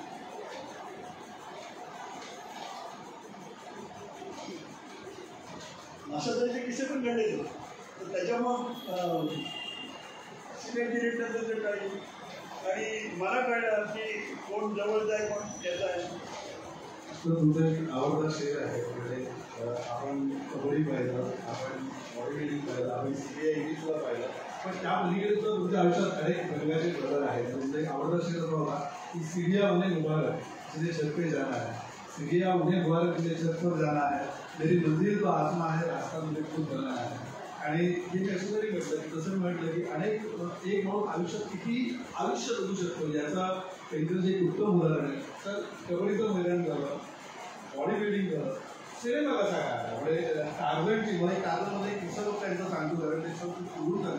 टार्गेटचा म्हणजे यांची 13 एसटी पाहिजे की टार्गेट कसा असावा याचं उत्तम उदाहरण होतं. एक सीन होता त्या टार्गेटच्या सिनेमामध्ये की हिरोईन जी असते तिच्याकडे काही गुंड पाठला करत असतात आणि अचानक बिजू पेडणेकरजी त्या सिनेमाच्या त्या स्पॉटवर येतात आणि त्यांच्याकडे डायरेक्टरने ॲक्शन म्हटलं की तो एक पाण्याचा पिंप असतो, तो त्या गुंडांवर फेकून मारायचा आणि तो गुंड पळून जाणार. असा तो सीन होता की ज्यांना सांगण्यात आलं प्लॉट की तो पिंप उचलायचा आहे आणि फेकून मारायचा आहे. आता साधारणतः आपल्याला जे इव्हेंट दाखवले जातात सिनेमासृष्टीमध्ये तसे ते इव्हेंट नसतात. कारण जर तो पिंप असेल तर तो सुद्धा थर्माकोलचा वगैरे असतो. तर यांच्यात उपयोगाने त्या सीनच्या आधी तो पूर्ण पाण्याचा पिंप म्हणजे पाण्याचा पिंप साधारणतः एवढा असतो आपल्या घरामध्ये मला माहिती असेल. तो पाण्याचा पिंप पूर्ण पाण्याने भरलेला होता. म्हणजे एक खाली पिंप यांना परंतु त्या ह्याच्यावर टाकायचा होता. तर ॲक्शन म्हटलं तिकडे गुंड आले सरांनी तो अख्खा पाण्याचा भरलेला पिंप कोणी आता दुसऱ्याला डोक्याच्या वर नेला आणि त्या गुंडाला फेकून मारला. ते गुंड बिचारे मरता वाटले आणि ते थोडंसं शूट टाकून झाले. आदमी पागल आहे बोला, या आदमी जान दे सकते, इथे जर काम नाही करणार. तर असं असताना नंतर पुढे या क्षेत्रात तुम्ही कसं काय मला ते नंतर डायरेक्टर आप पैसा घेऊ बोला आपने बोला उठा के वेट नाही कुठे द्या आपने बोला नाही मेरे को आपण नवीन आपल्याला काही सिनेमाचं माहितीच नाही. तर त्या बरोबर चिकार किस्से झाले पण नंतर मला कळलं की आपल्याला आपला नाही आहे. कोणकोणत्या सिनेमात तुम्ही काम केलं काही प्रश्न माझ्याकडे वेळ तुम्ही मला एक मोठ्या किस्साकडे तुम्हाला घेऊन जायचं सिनेमाचं जर नाव करा म्हणजे यापुढे जेव्हा जेव्हा हे सिनेमा बाकी तेव्हा तुम्हाला ते शोधतील त्या सिनेमामध्ये. माझी पहिला मी जुळून किंमत एक सिनेमा काढल्यानंतर मला थोडासा मिळाला. तो संजय कदम म्हणून एक इन्स्पेक्टर होते म्हणजे माझ्या मॅमर आहे. त्यांचा साजिद नटेवाला खास जोशी आणि त्याचा चित्रपट बनत होता. तर त्यावेळेला सांगितलं जाऊन मला एक थोडा रोल दिला. मला रोल दिल्यानंतर मी तो थोडा रोल केला चांगला होता. मी त्यावेळेला धनंजयची बडल माझ्या हातून होती आणि गोविंदानंतर माझी बडल करतो असा शॉट होता. पण तो अप्रतिम चांगला शॉट झाला होता. नंतर साजिद मला जागा गोल झाला. साजिदनंतर कळलं की या माणसाला मला उपयोग होऊ शकतो. मग तो माझा आजही माझा चांगला मित्र आहे. मी त्याचा जर हे पहिला दिव्यावर लग्न झालं ना काही दिव्याकडे येतो जो की हुकूमत काजळ मोहरा. मोरामध्ये काय आहे की मोरा हा चित्रपटात साजिद म्हणणार एक फाईट सुनील शेट्टीकडून असतो आणि पेपरची फाईट बहुत जी हायलाईट आहे तो साजिद ऐसा तिथं साजिदला मेरे भिजू पाहिजे हा भिजू पाहिजे तो मला त्यांनी घेतला. आणि त्या शॉर्टमध्ये काय होतं की बराच वेळा आपली फाईट आणि नंतर आहे ना एक 16 की 17 फूट होतं त्याच्यावरनं सुनील शेट्टी मला असा ढुकमार देतो आणि खाली पडतो असं आम्ही दोघे. आता प्रश्न असा पडला फाईट मार्शलला की एवढ्या वरून हा माणूस कसा आपल्या टिकून येणार आहे विठूबाई कशा केली संधी सुनील शेट्टीला तर माहिती आहे प्रॅक्टिस पण ह्यांना माहीत नाही कुठे बाजूला कुठे पडला तर डायरेक्ट हॉस्पिटलची नेलं तर काय करणार. तर रात्री शूटिंग झाली होती आणि 1:30 वाजल्यापासून 2:30 वाजेपर्यंत ते बसले दमी येणार म्हणून. तर मी नंतर बोलणार बाई शूटिंग थांबले का तर तो मला तुझी आपली नाही कुठे मला मेहनती काय केली. तो मला नाही शॉर्ट नाही सावले बोला ऐशी पैशी कबड्डी खेळता मिळत जम मारतो हे मारतो मला राम शेट्टी बोला तो राम शेट्टी आला बोला बीजी भाई ऐसा तो शॉर्ट है और ये बाकी यहाँ से आएगा आपको धक्का मार के ये आप कड़ा जो होता टूडून तुम्ही खाली पडणार मतलब नीचे का बॉक्स लगा ना साथ. अरे बोला नहीं तो प्रोड्यूसर आला तर मी बोलो नाही शॉर्ट खत्म करो. सुनील शेट्टी मला बीजी भाई चले बोला चलिए आप दोनों संभाल के आप भी स्पोर्ट में संभाल के करना. आता मी एवढा तर फ्लॅक्सिबल होतोच ना. कबड्डी खेळलेला खो खो खेळलेला लंगडी आणि त्यामुळे मला हे माहिती नाही कसं फिरवायचं कसं काय करणार. तर हा जेव्हा ते शॉर्ट आमचा जो होता आपलाच फाईट झाले आणि नंतर तो शॉर्ट होता लास्टला ते आम्ही बोलून खाली पडतो. ही सगळी नाईट काढली होती हे आता शॉर्ट झाला फिल्मात बरोबर तिथे पडतोय की कुठे पडतोय. मी काय केलं ज्यावेळेला असा मी होतो सुनील शेट्टी मला असा धक्का मारला त्या ठिकाणात आल्यानंतर की सुनील असा फिरवला त्याला कळलंच नाही कबड्डी व्हायला की त्याला जो असा फिरवला तो खाली पिवळ म्हणजे लागला त्याला काय माणूस केलंच नाही. मला तिथे त्या पुरुषांनी त्यावेळेला 5,000 रुपये काढून मला इच्छा दिली. मला नाही सांगते तुम्हाला हात बंद आहे. आता त्याला वाटतं मी म्हणजे त्याला मी इच्छा झालेला होतो आणि मी साधीच्यावर काम करायला पैसे पण नाही दिले. मी त्यांच्यासमोर ते 5,000 रुपये स्पॉट होते ना त्याला मी तुमचं एन्जॉय करत होतो. तेव्हा त्याला कळलं की नाही हा माणूस म्हणजे पैशाबद्दल करत नाही. असे बरेचसे किस्से होते आणि सुनील शेट्टी मला लागत होता 7 वाजत आलेले आपल्याला वेळेला वेगवेगळे समजा पण काही गोष्टी अशा आहेत कारण तुमच्या मुलाकडे एका भागात वगैरे नाही तर काही गोष्टी असतात की प्रत्येक वेळ याची मर्यादा प्रत्येकाला असते. पण मी आयोजकांची आमची 15 मिनिटं राहिलेली 10 मिनिटं तुमची विभाग होती. महत्त्वाचे प्रश्न मला तुम्हाला विचारायचा आहे की तो जो झूल की हुकूमत तुम्ही पिक्चर पाहिला तर तुम्ही कुठंच नसेल तर तो तुम्ही हाताने शेवटी पूर्ण वक्त हमारा आहे. वक्त हमारा पिक्चर तुम्ही कधी पाहिलं यूट्यूबवर तो अवेलेबल आहे. त्याच्यामध्ये सरांची जी प्रतिमा आहे तो फिरोजचा भाऊ दाखवला आहे सॉरी गुंडाचा भाऊ दाखवला गुंडाचा भाऊ दाखवला आहे आणि हे गोल्डन दाखवलं गोल्डन नाव आणि ती अशी कवठी हाताने बुडणारा जो पिक्चरमधला सीन आहे त्यातला जो हात जो आहे आणि सगळ्या भावाला मारणारा जो सीन आहे तो विजयने केलेला आहे पुस्तकामध्ये लिहिलेला आहे. पण सगळ्यात महत्त्वाचं म्हणजे अनेकांना ही किस्सा सगळ्यांचं काय होतं की वर्तमानपत्राची किंवा बातम्यांमध्ये जे आपण पाहतो त्याच्या पलीकडे जो एक दुनिया असते आणि तो छोटासा आपण किस्सा केला आणि मग शेवटचा प्रश्न तुम्हाला विचारेल दिव्या भरतीचा मगाशी तुम्ही उल्लेख केला तर मला तुम्हाला फक्त त्या श्रोत्यांना सांगितलं आणि तुम्ही आता त्या पुन्हा आपली भेट होईल नवीन घरी होईल पाहिजे. दिव्या भरती तुम्हाला माहिती 7 समुद्र भारतीमध्ये गाणं खूप गाजलं होतं अत्यंत उत्तम अभिनय. ती सरांची मांडलेली मुलगी होती आणि तिची जेव्हा म्हणजे डेट झाली म्हणजे दुसऱ्या लोकांचं म्हणतात की ती आत्महत्या केली तिचा तोड गेला वॉटेवर रिझन असेल पण ती जेव्हा खाली रस्त्याच्या तारवर पडली होती तेव्हा तिला उचलून घेऊन जाणारे जी पहिली व्यक्ती होती ते विश्वविद्यालय होते.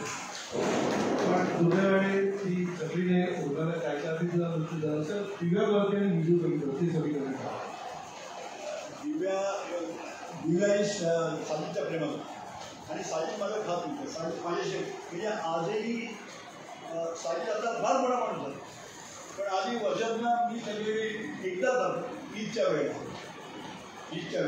त्याने मोठमोठे चालत असतं आणि मला जरा एक फोन असतो की विजूबाई आप्पा नाही मी खाना नाही खाणार सुपारीवर सगळ्यांना जेवण असतो.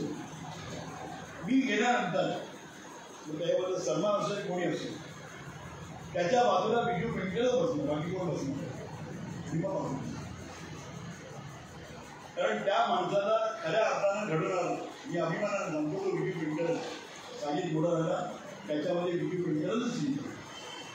आता त्याच्या घरी पण आजही मी गेलो मोठमोठे लोक आहेत बरंच आहे साजिद म्हणजे एक नंबरचा माणूस आहे पण त्याची मिसेसच मला 4 महिने त्याच्या मित्र कधी सांगणार हे मित्र मला. तर साजिद हा गोष्टीच्या लायकीचा माणूस आहे आणि दिव्या भारती हां तिला त्यावेळेला मी घेऊन गेलो, तिला मी घेऊन गेलो. वर म्हणजे दागिने पडले होते ते साजिदच्या आईकडे सर्व मी गेले. जू पोलीस स्टेशन सर्व मॅनेज केला. नाही साजिदचा बरा घेणार होते, प्रॉब्लेम बरेच होते. पण माझा स्पोर्ट्समुळे जमलं असल्यामुळं बऱ्याचशा गोष्टी त्या करता आल्या. पण दिव्या ज्या जेवढ्या शूटिंग आली म्हणजे एका शूटिंग इथे होते आमच्या अंधेरी कमल आंबेड स्टुडिओ आणि तिथून ती जवळ राहतो सिनेमध्ये.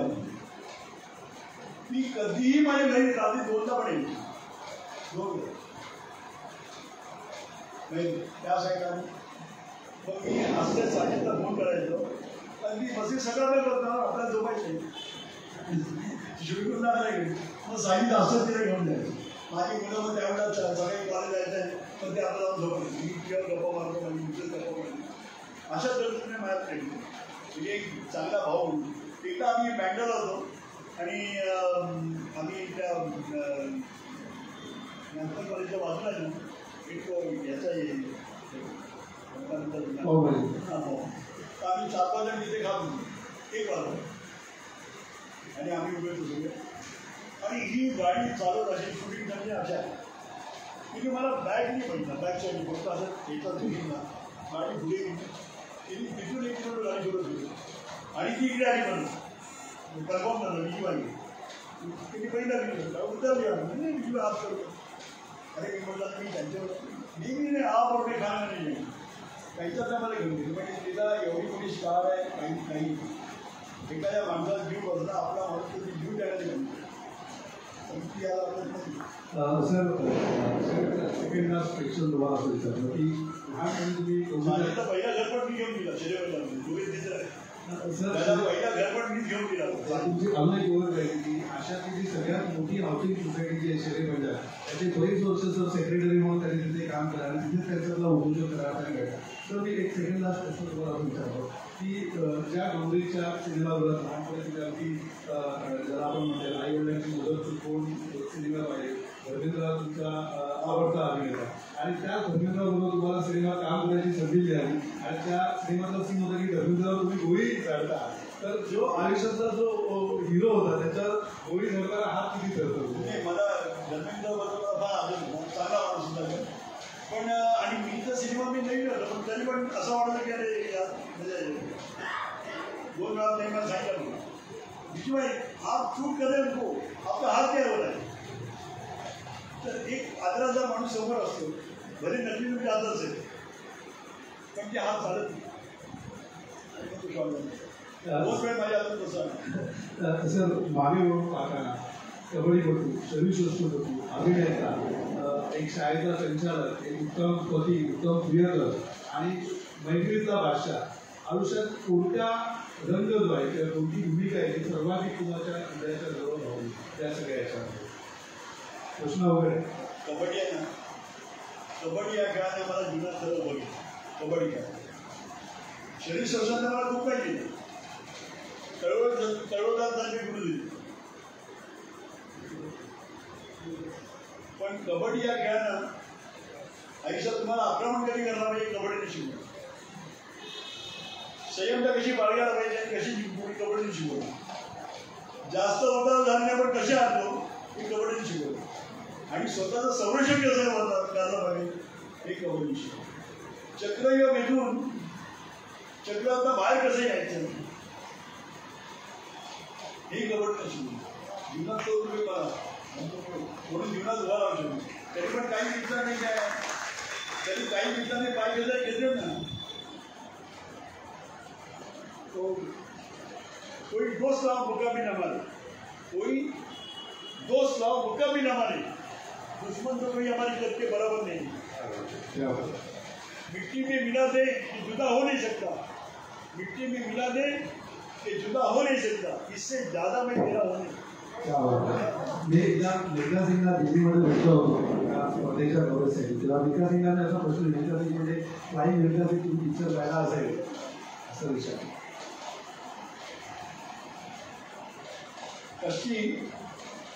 कष्टी दुनिया मेरा नसीब चमकदार करते. कष्टी पुणे मेरा नसीब चमकदार कर दिया, इस बार के तकड़ों ने उस बार कर दिया। अफवाह थी कि मेरी तबीयत खराब है, अफवाह थी कि मेरी तबीयत खराब है, ये लोगों ने कुछ मुझे बीमार कर दिया।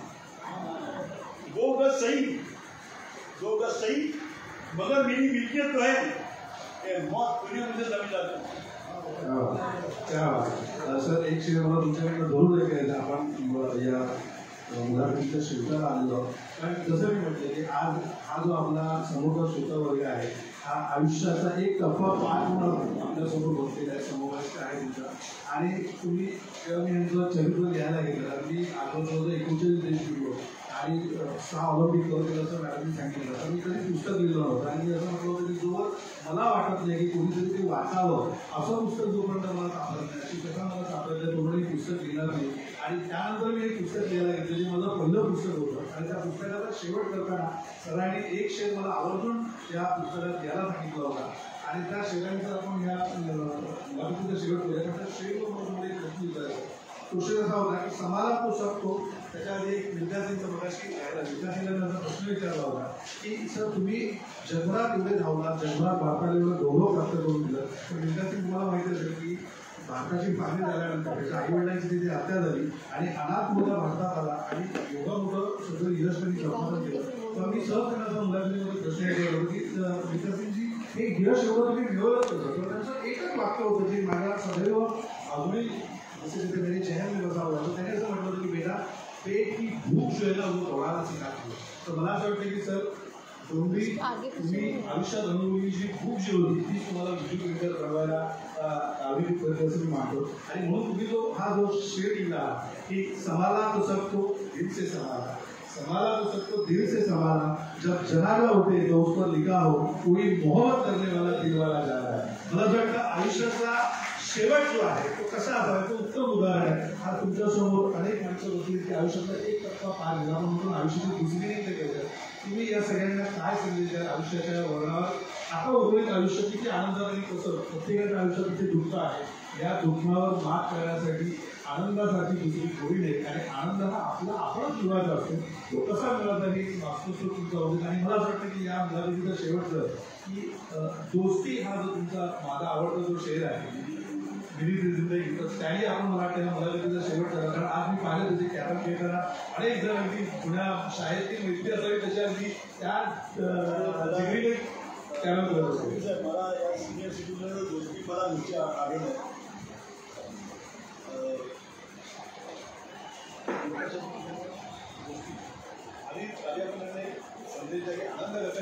मला सुरेश भटांची कविता आवडली. संदेश देताना सुरेश भटांची कविता आवडली. आयुष्य छान आहे थोडं लांब आहे, आयुष्य छान आहे थोडं लांब आहे, रडतोस काय वेळेत लढण्यात छान, लढण्यात छान. कागदातली फुलांची झुलती कमान आहे, कागदातली फुलांची झुलती कमान आहे, उचलून की आवडते दुनिया दुकान आहे. जगणं निरर्थक म्हणतो तो बेईमान आहे. सुखासाठी कधी हसावं लागतं, कधी रडावं लागतं. आणि सुंदर धबधबा बनायला पाण्याला गुंतवणूक पडावं. मुसीबतों में बुजुर्गों के दिलासे काम आते.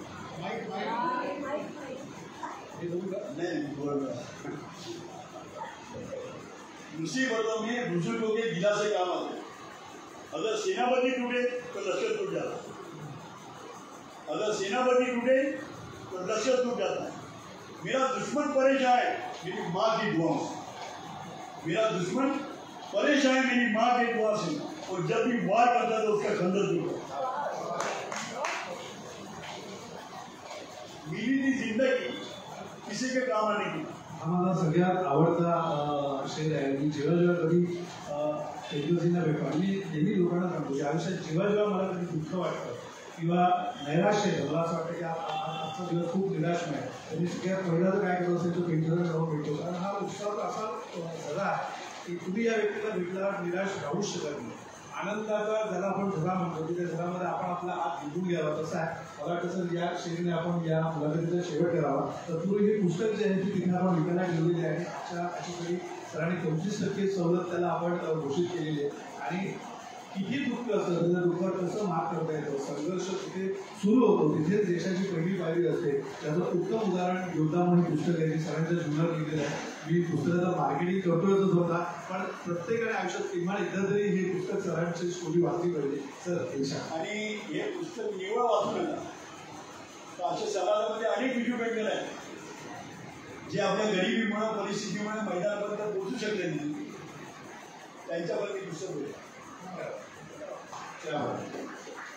मिली ती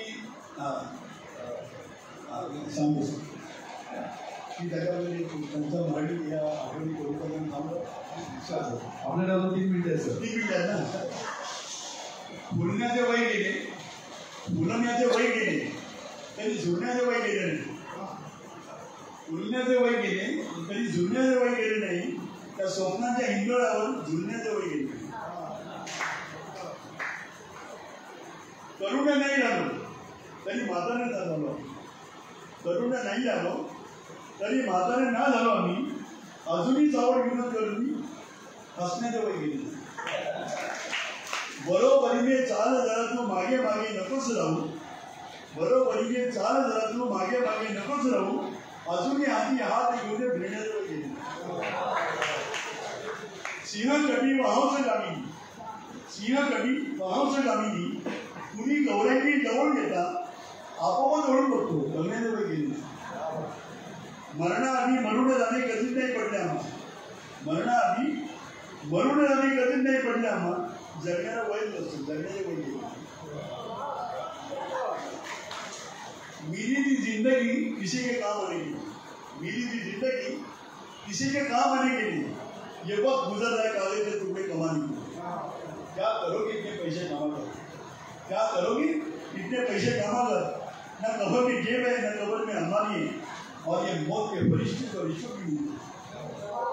खुदा की मोहब्बत को बना कौन करेगा, ये सभी बंदे नेक तो गुनाह कौन करेगा.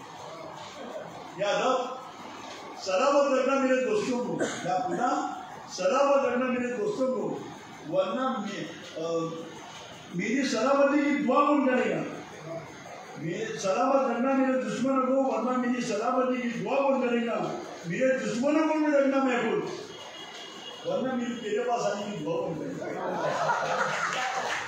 तेरी अदालत में भी जमानत कायम रखना, तेरी अदालत में जमानत कायम रखना, मैं रहूं ना रहूं लेकिन मेरे दोस्तों को सलामत.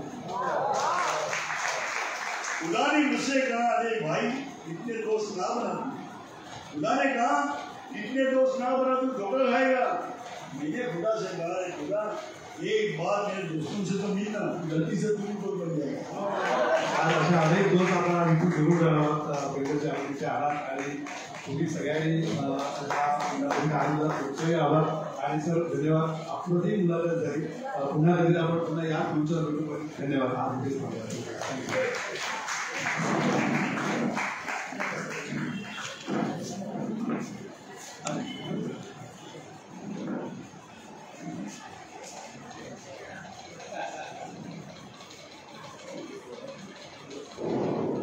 नमस्कार. खूप छान झाली मुलाखत. मुलाखतीविषयी बोलण्याआधी मला हे सांगितल्याप्रमाणे तिथे काही पुस्तकं उपलब्ध आहेत, त्याच्यावर 20% आहे सवलत, आणि ते दिवाळी अंक आहे त्याच्यावर 25% सवलत आहे. अवश्य घ्या आणि योद्धा वाचून आपणही प्रेरणा घेऊया अशी सगळ्यांना मी आग्रहाची विनंती करते. आज इतकी सुंदर मुलाखत झाली की दोघंही सतत पहिल्यापासून हसतच होते. आणि जसं सरांना मराठीचा अभिमान आहे ते स्वतः जीव असून, तेव्हा थोडंसं आजच्या मुलाखतीचं वर्णन बऱ्यापैकी मराठीत करावं असं मलाही वाटलं. तेव्हा आजची मुलाखत कशी झाली. स्वपुस्तकात असलेले या योद्ध्याविषयीचे मनोगत संदीपजींनी छान विचार मांडले होत्या. दिलखुलास हास्याने या मुलाखतीची झाली सुरुवात. दोघांचेही हास्यवदने पाहताच एकच लकेर उमटली प्रांगणात. टार्झन, 2 मिनिटा बॉय, मराठीवर प्रभुत्व असे चौथेर व्यक्तिमत्व पेंढरांचे. त्यांना पाहताच मजा आठवले एक काव्य वासी वर्धेकरांचे. दंडक दंड स्नायू जैसे लोखंडाचे वडदेव नाथ, भिन्न भिन्न कबिल्या काळ्या मांड्या जैसा पोलादाचा चिरला खरं तर बर्डेकरांनी गिरण गावातल्या एका कष्टकरी माणसावर ही कविता लिहिली आहे. पण आज सरांकडे बघितल्यानंतर त्या कवितेचं प्रतिबिंब सरांच्या व्यक्तिमत्वामध्ये पण आपल्याला जाणवतं आणि म्हणून ही योग्य आहे. स्वतः जीव असूनही सार्थ असे मराठीचा अभिमान आपल्या अस्खलित बोलण्यातूनच उमटला माय मराठीचा शब्द. बाबूजींच्या मांडीला मांडी लावून बसलात ही आठवण सांगताना थेट गेलात त्या कार्यक्रमात. खेळाच्या मैदानावर महाराष्ट्राला नावलौकिक प्रतिष्ठा दिली. शेरोशाहीला खास मानित त्यातही कमाल केली. आईचे कष्टप्रद जीवन आठवून झाला तर आपण ठाऊक. गरिबीतही आपल्यासारख्या पुत्रास घडविले वाटे आम्हास आपल्या मातेचे कौतुक. आपण एका शाळेचे उत्कृष्ट उपस्थित आहातच. आपल्या अनमोल कार्याबरोबर शारदेची सेवाही करीत आहात. शरीर यष्टीत कमावलेला हा सर्व प्रेक्षकास दिसला. मुलाखतकाराची चुणूक पाहून प्रेक्षकगण ससुखावला. पत्त्यावर पत्ते काढत जावे तद्वत प्रसंगामागून प्रसंग आठवणीतून उलगडले. कुतूहलपूर्वक ऐकत असता काही ओळी लिहिण्यास मीच विसरले. एकाच वेळी दोन राष्ट्रीय कर्तृत्वाचा शानदार योग या घटनेचा सुवर्ण महोत्सव हाही असे एक भाग्य. शरीर सौष्ठवासह आपण भारतश्री महाराष्ट्रश्री असे असंख्य पुरस्काराने सन्मानित झालात. आज आपल्या उपस्थितीने आमच्या मंचालाही सन्मानित होण्याचा मान दिला. आजच्या खेळाडूंसाठी आपण आहात एक प्रेरणास्थान. आपल्या बोलण्यातून आपण समोरच्याचे हरवितात देखभान. या मनीचे प्रश्न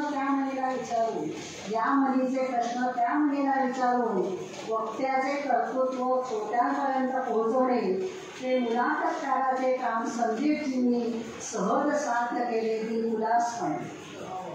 एक छान मुलाखत शुक्रतारा प्रांगणी शेरोशाहींनी रंगली.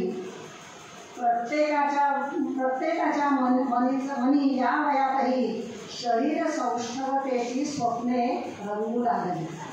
नक्कीच सगळ्यांना असं वाटलं आपल्याकडे बघून की आपण असं शरीर कमवावं का होईना म्हातारपण असलं तरी सगळ्यांची मनं तरुण आहेत आणि नक्कीच तुम्हाला पुढच्या एक त्याचा अनुभव येईल. पुढच्या एक परत आमच्या प्रांगणात या तेव्हा अशा प्रकारे दोघांच्याही चेहऱ्यावर सतत एकमेकांविषयी कौतुक होतं, काही हास्य होतं आणि ते पाहून आपल्याला सुद्धा ही मुलाखत ऐकताना खूप छान वाटलं.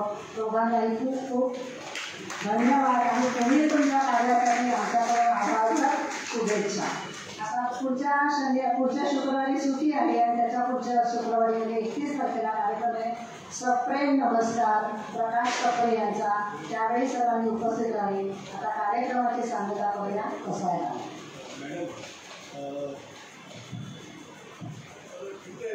शेवटचे सांगितलं प्रश्न विचार करतो. सोडूनही माझे मला मनोगत चालले. खास आहे आपल्या सगळ्यांना. सोडूनही माझे मला मनोगत चालले मी उभा काठावरती दूर गलबत चालले. सोडूनही माझे मला मनोगत चालले मी उभा काठावरती दूर गलबत चालले. सांज झाल्याची जाणीव मला होणार सावल्या घरात आल्या निवडून सजत. कार्यक्रमाची सांगता कसा आहे.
वर्षत सकळ मंगली ईश्वर विष्णांची मांदी आळी अनवरत भूमंडळी भेट तू भूतार चला कल्पतरूंचे यादव चेतना चिंतामणीचे गाव बोलले जे अर्णव पियुषांचे चंद्रदेवी अलांछन मातरुगीता बहिणा ते सर्वाही सदा सज्जन सोयरे होतू किंबहुना सर्व सुखी पूर्ण होई भजी जो आदि पुरुषी अखंडित आणि ग्रंथोपजीविये विशेषी लोकीये दृष्टादृष्ट विजये हो आमेजी एकमहेशी विश्वेश्वरा आहोई यदार वसाहो ये वने जानदेवो सुखिया झाला सुखिया झाला सुखिया झाला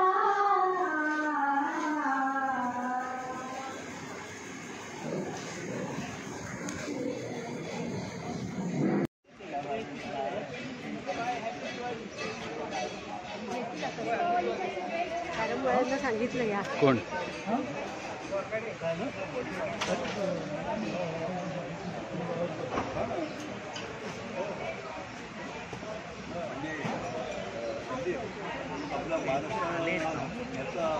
कार्यक्रम आहे हे भेटले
नमस्कार.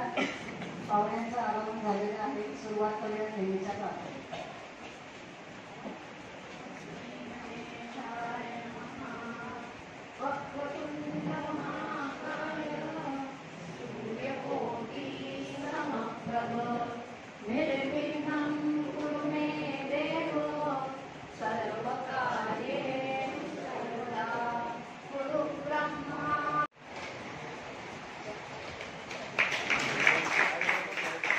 म्हणजे तो आधी त्या कलिंग सगळ्या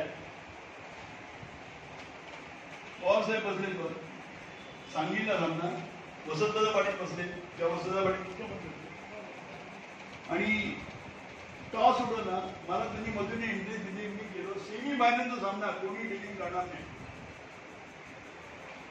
मी तो बुजलो तो मला सुधीर यादव ठाण्याचा अतिशय चांगला खेळतो मला मी जी धडक लागली 6 खेळाडू पहिल्या एंट्रीमध्ये सेमी फायनल आणि शिवेशंकर एकाच तळायचा आता एकाच तळायचा तो तिसऱ्याने हात वर केला म्हणजे दुसऱ्याची पेपरला हिटिंग आली बिजू पेडणकरांचा बीट मला एका तळायत 4 खेळाडू फायनलला काय झालं पण गुढी का सतीच आहे सेमीफायनल झाली ना की त्या दिवशी रात्री बसायची आणि ते सिलेक्शन महाराष्ट्राचं करायचं म्हणजे टीम सिलेक्शन सिलेक्शन. आता तिथे नंतर मी जाऊन जाऊन मला क्वार्टर फायनल सेमीफायनल त्यांनी महाराष्ट्र यांना अशी काढून दिली की साधारणतः माझं सिलेक्शन आहे. आणि मी म्हटलं मी या खुशी होतो, मला पहिला सिलेक्शन होतं आणखी. बरोबर आहे, पहिलं सिलेक्शन होणं देखील भाग्य लागतं. आणि म्हटलं म्हणा सर्व म्हणाले तू तर. मी जाऊन झोपलो आणि सकाळी मी उठलो तर सकाळी बघतो सर्वांनी फोटो फिट झालं. मला कोण बोलत नाही का अरे कॉम्बिनेशन काय म्हणजे काय आपल्या माणसं सांगतात घेऊन ना. कारण आमचे जे मुंबई संघाचे राम कांदळकर जे अध्यक्ष होते मुंबई संघाचे ते सिलेक्शन घेऊन ठेवते. तर राम कांदळकर मला कोण घेऊन गेले कांदे लढून जाईल म्हणजे काय कळत नाही. संध्याकाळी मॅच होती पुण्या विरुद्ध मुंबई. पुण्याचा सगळं एकदम स्ट्रॉंग आणि आमचाही संघ होता. आता यांनी मला ग्राउंड मध्ये घेतला पण कॅप्टनला प्रश्न पडला मुद्दाम पॉईंट जाणार नाही. बॉम्ब झालेली विजू पेंटचं सिलेक्शन झालेलं नाहीये. सिलेक्शन तर फायनल झालं डिक्लेअर करणार होते पण सेमीफायनलच्या वेळेला हे काही लोकांना कळतं ना की असं सिलेक्शन झालेलं आहे. मला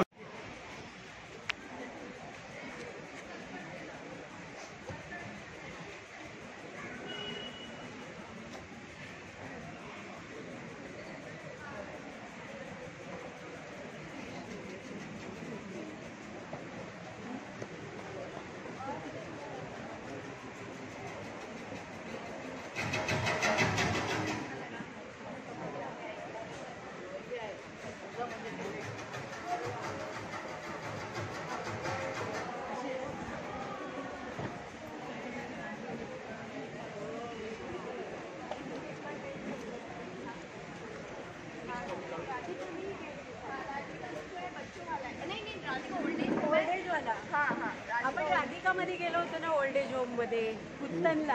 हाँ तभी मैं देखा था. याद है इट्स लाइक 2021-22 की बात है. हम वहाँ पे राधिका ओल्ड एज होम में मिले थे. खाना सर्व कर रहे थे हमको. याद आया? अरे बाबा रे इंसिडेंट है मैम. वही बोली देखी देखी मैम लग रही है और राधिका ओल्ड एज होम से याद आ गया. वो वहाँ पे केयरटेकर है मैम, उनके साथ आप थी.